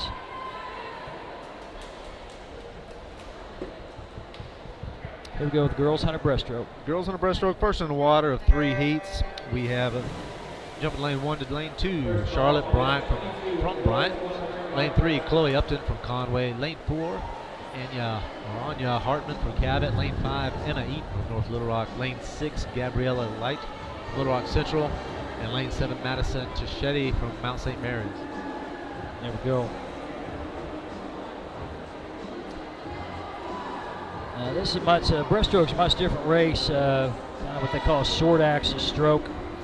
A little bit more up and down motion, but a lot of leg drive on this. So sometimes this is one event that maybe swimmers that are taller don't necessarily have as much of an advantage. Okay. Big feet sometimes help just to be able to grab that water, snap it back, and push it forward. A lot of times you'll see some guys really with a lot of upper body strength be successful in this event too. It's kind of more of a power event. Same thing on the women's side. A lot of variations in stroke. You'll see some come real high up out of the water, some stay low and try to drive forward on it. I've also noted a speed of strokes variation. Yep. Some will hold a little bit longer glide. If you got a nice kick, you can kind of sit on that just a little bit. Some others will turn over real quick. We'll see that from Lindsay Hammond, the top seed. She's a quick turnover breaststroker. Really did change about 15, 20 years ago. It used to be that the head had to stay up out of the water. Some portion of the head had to be up out of the water through the whole part of the stroke. That actually came back in the 50s. The Japanese were swimming it completely underwater, and they were concerned that somebody's going to pass out. Oh my. So they changed the rule, said the head must break the surface. Now the rule is that the head has to break the surface once every stroke cycle, doesn't have to remain at the surface. So you'll see the fast breaststrokers really drive that head down. There we saw Eaton, Hartman, and Upton go 1, 2, and 3 on that race. Here we have the Heat 2 competing for points here in the water for the girls 100 breaststroke. We have lane 1, Isla East for Conway. Lane 2, Zoe Russell for Conway. Lane 3, Kate Mollers from Mount St. Mary's. Lane 4, Millie Ketcher, her teammate from Mount St. Mary's. Lane 5, Emily Lynch for Cabot. Oh, let's have a couple no-shows. We'll jump to lane 7, Lindsay Garrettson, Horseman Southside. Lane 8, Katie Minch for Cabot. So with a couple of gaps in the pool, we definitely have some competition for points. Yep. And it looks like we got lane 2 out to a slight lead here, Zoe Russell from Conway. Real nice kick from her, squeezes back real well. Nice wide pull. Out there in lane number 7, Lindsay Garrettson, Fort Smith Southside. She's opened up a pretty good lead. Looks like she's going to touch 38.5 at the first 50, almost a second and a half lead off the field. See if she can hold on to that. In the middle there from Cabot, you got the lane 5, Emily Lynch. She's kind of making a move, but it's still right now Lindsey Garrettson and Zoe Russell coming in at the 75. Oh, down here lane 1, missed that. Ayla East from Conway. She actually looks like she's got the slight lead right now. We're going to see this last 25 who can get into the wall. Got an updates on points there too, Coach. We look like Conway's expanded their lead back up to 36 points. Yep. Yeah, I think that's going to be a little bit too much for Central to make up. But good swimming from Conway. Good swimming from all the kids. And we got Lindsey Garrettson, 123.1 in first. Zoe Russell second, Ayla East third, all within about a second and a half of each other. Tight race there, heat number 2. Still have one swimmer in the water, Katie Minch from Cabot. Touches in 141.4. All right, we have our third and final heat for the ladies. 100-yard breaststroke. In lane 1, we have Richard Pearson for North Little Rock. Lane 2, Hannah Yang for Conway. Lane 3, Elena Gould for Bryant. Lane 4, Lindsay Hammond for Little Rock Central. Lane 5, Rachel Montanero for Cabot. Lane 6, Alexa Coughlin for Little Rock Central. Lane 7, Amy Bay for Little Rock Central. Hammond out to an early lead over Rachel Montanero. Lindsay really snaps that fly kick hard. Off the turn, you're allowed one full pull, one fly kick, and one breaststroke kick. Hammond really works the pullouts hard. Here comes Montanero, though, making a charge at the 50. They're going to be pretty close. They are, Coach. Hammond with about a 4/10 of a second lead. We'll see if she can hold on that second 50. She really moves out on those pullouts. She does. Montanero kind of picks it up on her a little bit, and will move up on the swim, but Hammond really snaps those pullouts hard. Into the 75 mark, it's Hammond probably by over a second now. Big fly kick, good snap. Nice. Glides a little long off that pullout. And here comes Montanero. She's really lunging hard on that. Hopefully Hammond can hold on to the race. Kicking a little deep, she's got to squeeze those kicks up. And here comes Alexa Coughlin too. Going to be a 1-3 finish for Central. 107.4, 108.6. Nice swim for Montanero as well. 111.9 for Alexa Coughlin in third. Rounding out the field, Hannah Yang, fourth, 114.9. Fifth, Alana Gold. Sixth place, Amy Bay, 120.3. And Pearson Richard, 122.7. Boys 100-yard breaststroke coming up. We're going to have 4 heats of this one. Wow. 3 swimmers on the blocks for heat 1. Lane 3, John Orvana from North Little Rock. Lane 4, Avinav Sharma for Portsmouth Southside. Lane 3, Takari Jenkins for North Little Rock. Nice.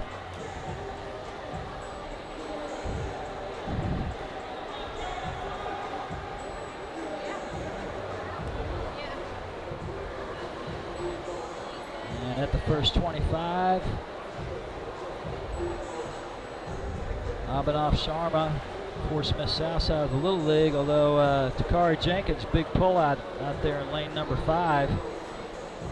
Kind of got him ahead. We might have a repeat of Hammond and Montanero here with Jenkins really kind of taking command with the pullouts, and then Abhinav pulling up on him as they swim. We'll see here if, yep, same thing there. Now down this third turn, as they get winded, sometimes you don't want to spend as much time underwater. You need to get up and get some air. So we'll see if Takari Jenkins can come off there again and get a lead off that. Looks like Abhinav Sharma's out swimming him. Technique's just a little bit better there. All boys finishing with 2-hand touches. We got John Urbana down here in North Little Rock. Nice stroke. 2-hand touch. This is going to be a tight one here. Yeah.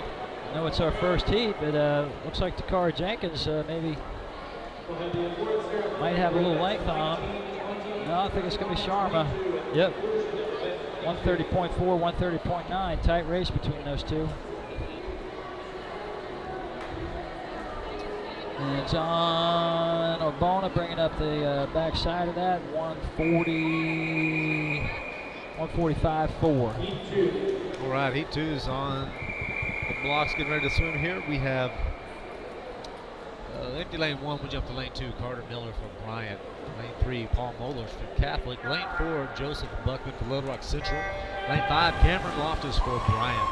Lane 6, Ty Gary, Fort Smith Southside. Lane 7, Peyton Shanks for Bryant. Joseph Buckman, Little Rock Central, out to an early lead here. Kind of has a wide recovery as he puts those hands in the water. Sometimes you see breaststrokers that'll do that. Real nice job of driving his head down and lunging, pops his hips up real well. And he is really dominating this first 50 here. Buckman out 33-3. That's a nice takeout. It is. See if he can hold on to that second 50. Buckman entered at 113. 113. Should be way under that time. Should have a good. Not 33.3. He might even be under 110. We'll see. That'd be a nice drop for him. Maybe put him up into that top 16 range. We'll see. Score a couple of points there for Little Rock Central.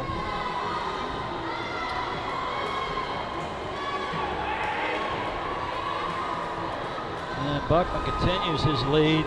Great swim for him. Nice drop. There he is, 112.45. Okay. So a little bit. Second under his best time. Second, 116.1, Paul Mollers. Third place, 116.8, Cameron Loftus.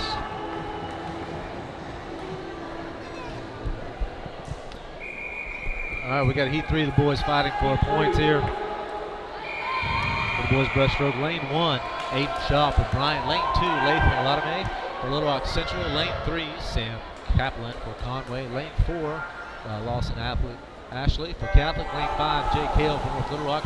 Lane 6, Colton Bolter for Cabot. His teammate in lane 7 and 8, Maddox Bowen. And John Breedlove round out the Cabot on the ends. Off the start here, we got, looks like Lawson Ashley turning first at the wall. First 25. Jay Cale, nice pull out. He's looked like he's pulled up almost even with him. Ashley a little long underneath the water. Out there, lane 8, John Breedlove. Looks like he might be either first or second there. Nope, Jay Cale up to 50, 30.3. Ashley 30.4. Sorry, I got those reversed. Ashley was actually first, 30.3. Okay, yep. And Lawson Ashley kind of moving out here. Got Lathan Aladame out here, lane 2, making a move. Trying to get up there, score some points. Jay Cale spins. Lath, nice turn, good tight tuck there. See if Ashley can hold on to this last 25. Hale's making a charge. Lath's fighting for that third spot. Yep. Don't know if Lath's going to get it. Sam Kaplan looks like he may be making a move. We'll see. Lath needs to just press his head down. Good reach for the finish. Nice job. 107.16. Nice. Jay Cale second at 104.15. Ashley first in that heat, 103.98 from Catholic. Nice swims, guys. All right, here we have the final event. Oh no, the final heat of this event. In the water for lane 1, we have Josh Chapa for Cabot. Lane 2, Jordan Mosby for Conway. Lane 3, Nathan Bright for Little Rock Central. Lane 4, Duncan True for Conway. Lane 5, Elliot LeBeau, Little Rock Central. Lane 6, Knighton Hill for Conway. Lane 7, Aiden Lively for Cabot. Got Duncan Troop out to an early lead. Looks like LeBeau is moving on the side of him. Right on that's his shoulder, Knighton Hill. Nathan Bright third.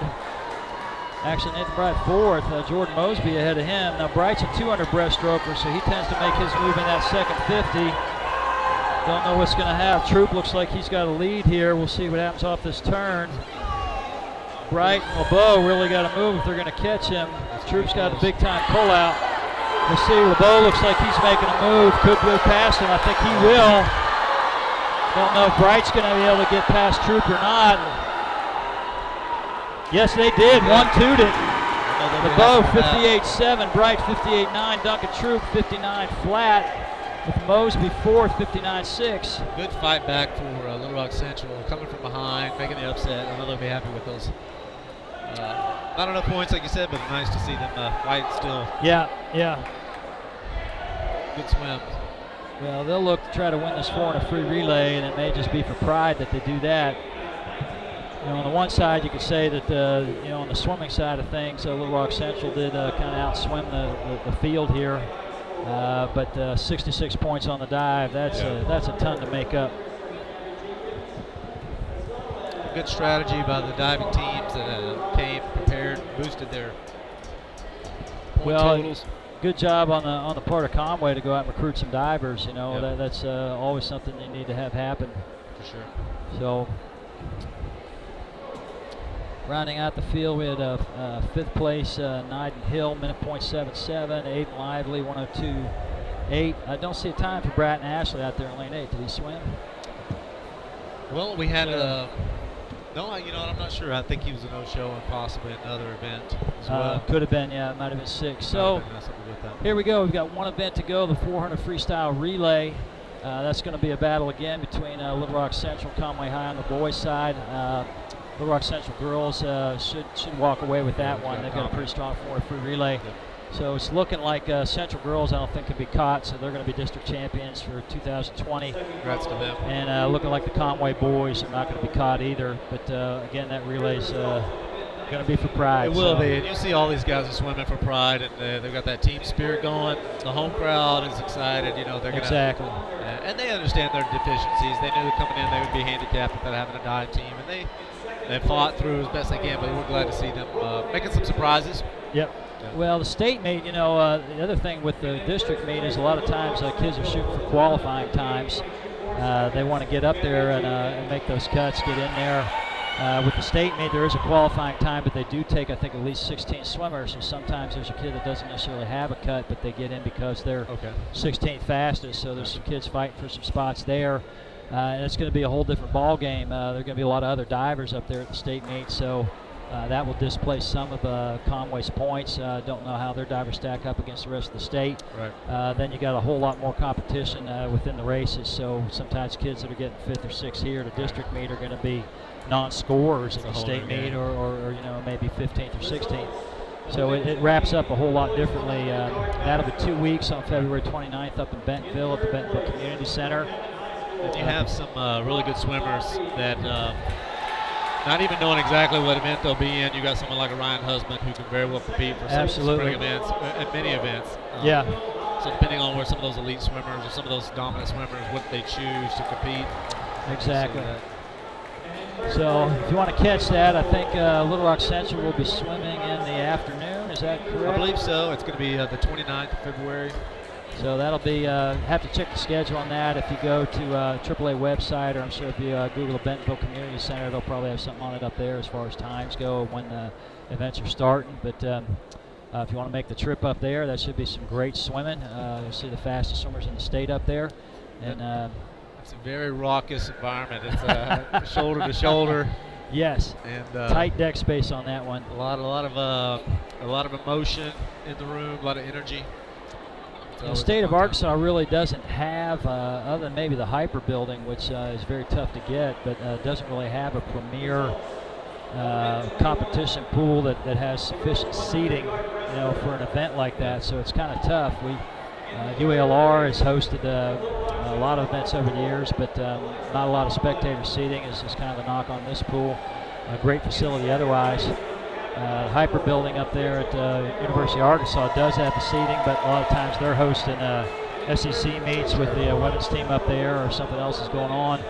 But I know some city somewhere in Arkansas needs to step up and build a pool so that we've got a big event venue to host these kids that work so hard all year, and be able to get the parents in to be able to watch them. So, or we do something like we're doing here with Metro Career Tech. That's right. .org supplying some video feeds, and done a nice job with that, yeah, so that folks can watch it at home and or replay it. Nice to have that technology available for folks that maybe can't get to the meet, or maybe live out of state, and you know, you call grandma and say, hey, I'm swimming tonight. Here's the web address. And you may want some kids may want to have a coach look at it. That's true. That's true. You know, email those college coaches and say, hey, I'm swimming my district meet tonight, and I might just throw down to 20.9 and impress somebody. Exactly. So there you go, on the 50 free. So actually a lot of impressive swim tonight from all the kids, all the programs, everybody racing hard, and they want to do well. So. And a good shout out to Metro Tech. They're doing a great job with the footage, with the camera angles. Absolutely. Getting the information on the board. Appreciate the sound and everything else going on, and the headsets. So all that stuff's very nice of them to set that up right now. We have our Little Rock Central boys, and Duncan sneaking in there for his podium. Yep.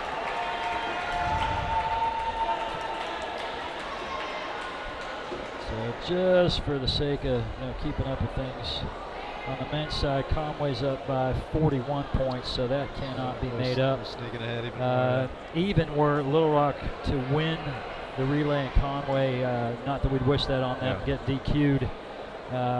That's still not enough points. They'd score 40, they'd lose by 1.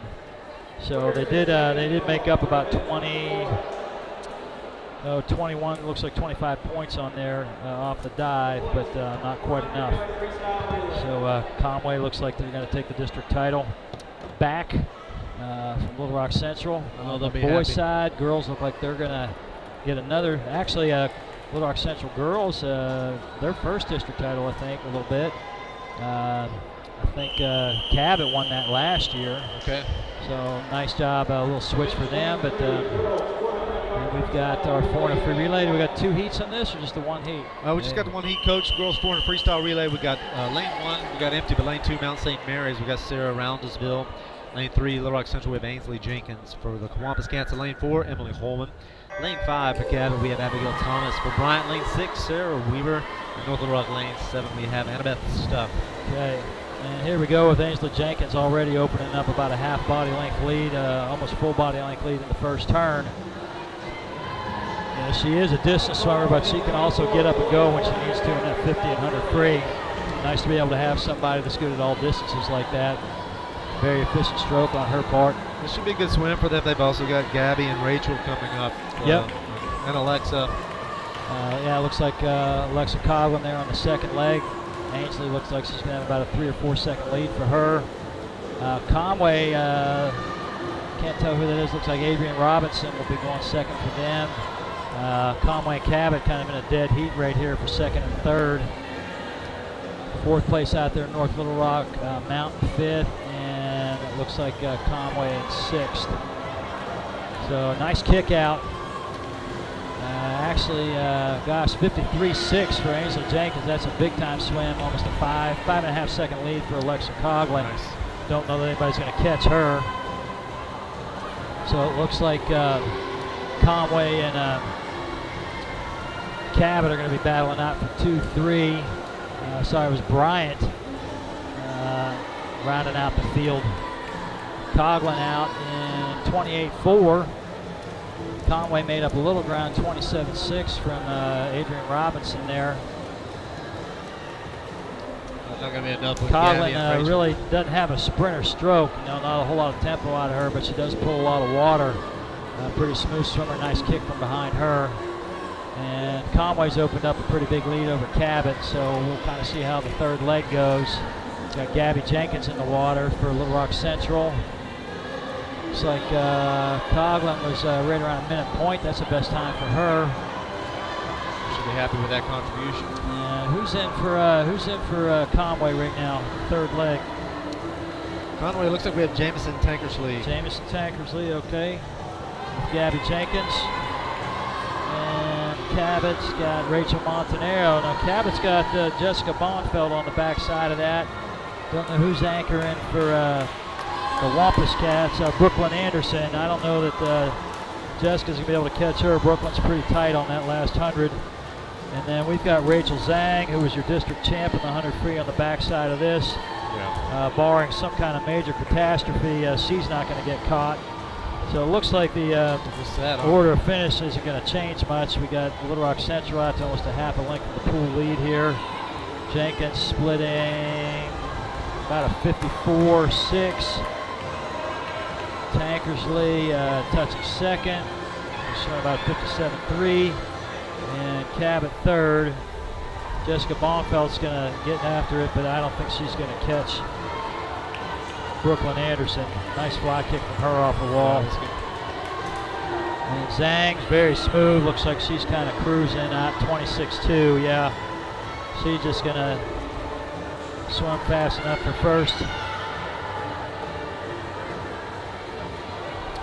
Probably split a 54 or 55, which is a solid swim, but if it's not needed, then live to fight another day. And they'll be done for the night. One more swim left after this. So Little Rock Central finishing, they'll sweep the relays, 3:43.81. Nice swim for them, about a 54.4 for Rachel Zhang. 3:51.2 for Conway, second.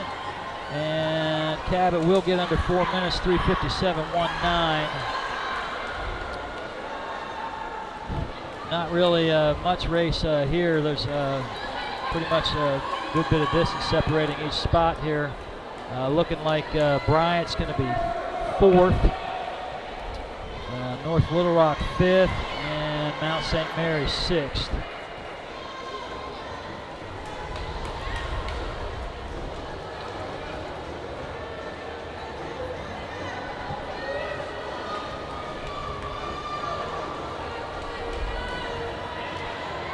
And fourth place, 4:35, North Little Rock.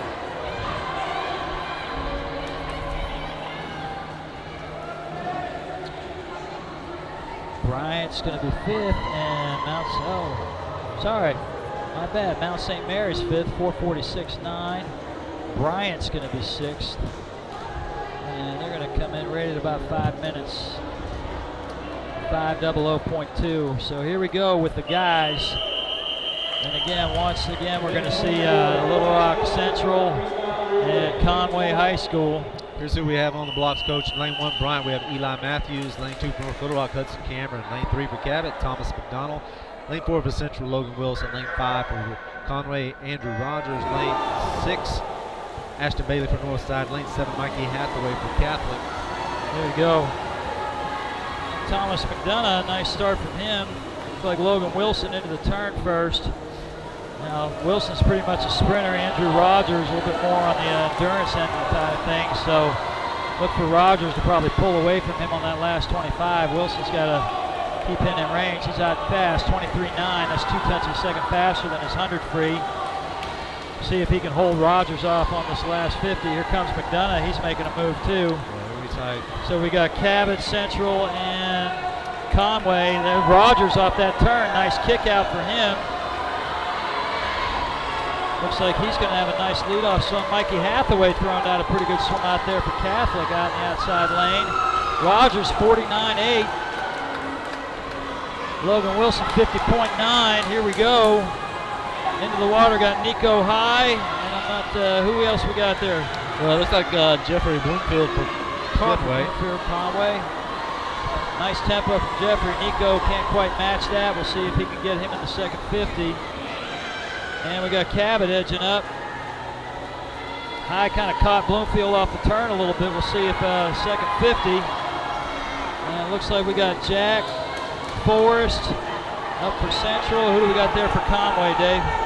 Looks like we got Gavin Teague. Gavin Teague's good 50 freestyler. We got Yusuf coming in for Sam Swim, a strong 46. We'll see if they can do that again. You bet. And Conway does not have Ty Wingfield on the end of this relay, so looks like they got Duncan Troop coming up on the back end. I don't know that he's going to be able to beat Youssef. Here we go, Cabot actually moving up here. Oh, not a good turn there for Austin Melton on that first 25. Seemed like he missed the wall. Maybe got a toenail on there. They do have to make contact with the wall legally. Second turn better for him. Jack's looking strong. Yeah, Jack's really moving out second 50. He's he's a 500 freestyler miler, so first 50 is not necessarily going to have the speed, but he's really crushing that second 50. Good kick. So Youssef just needs to keep his start safe, and he does. And then here comes Duncan Troop for Conway in the water. And who do we got on the end there for Cabot? Let's see, Cabot, we're looking at Oz Melton. Maybe that's a switch up. Yeah, I think that's a switch up. That looks like one of the Godbys to me. Yeah, you're right. Don't know if that's Brock or Blaine. And Youssef takes first 50 out. 22-3. Man, he's moving. So even though they've got what seems like an insurmountable lead, Bagat's just going to give it all he has last race of the night. Good competitor. Troop's throwing down a nice swim there. Second heat. Godby's moving up on him just a little bit. Just a little bit. I don't know if he's got enough. Troop may be a little tired after that 100 breaststroke. I don't think Godby's going to be able to catch in. And Bagat, 3:14.82. 24.9, second 50, so he's 47. Low 47, nice, good job. So Little Rock Central will take the 400 free relay, 3:14.8. Conway in second. They will take the district title at 3:22.2.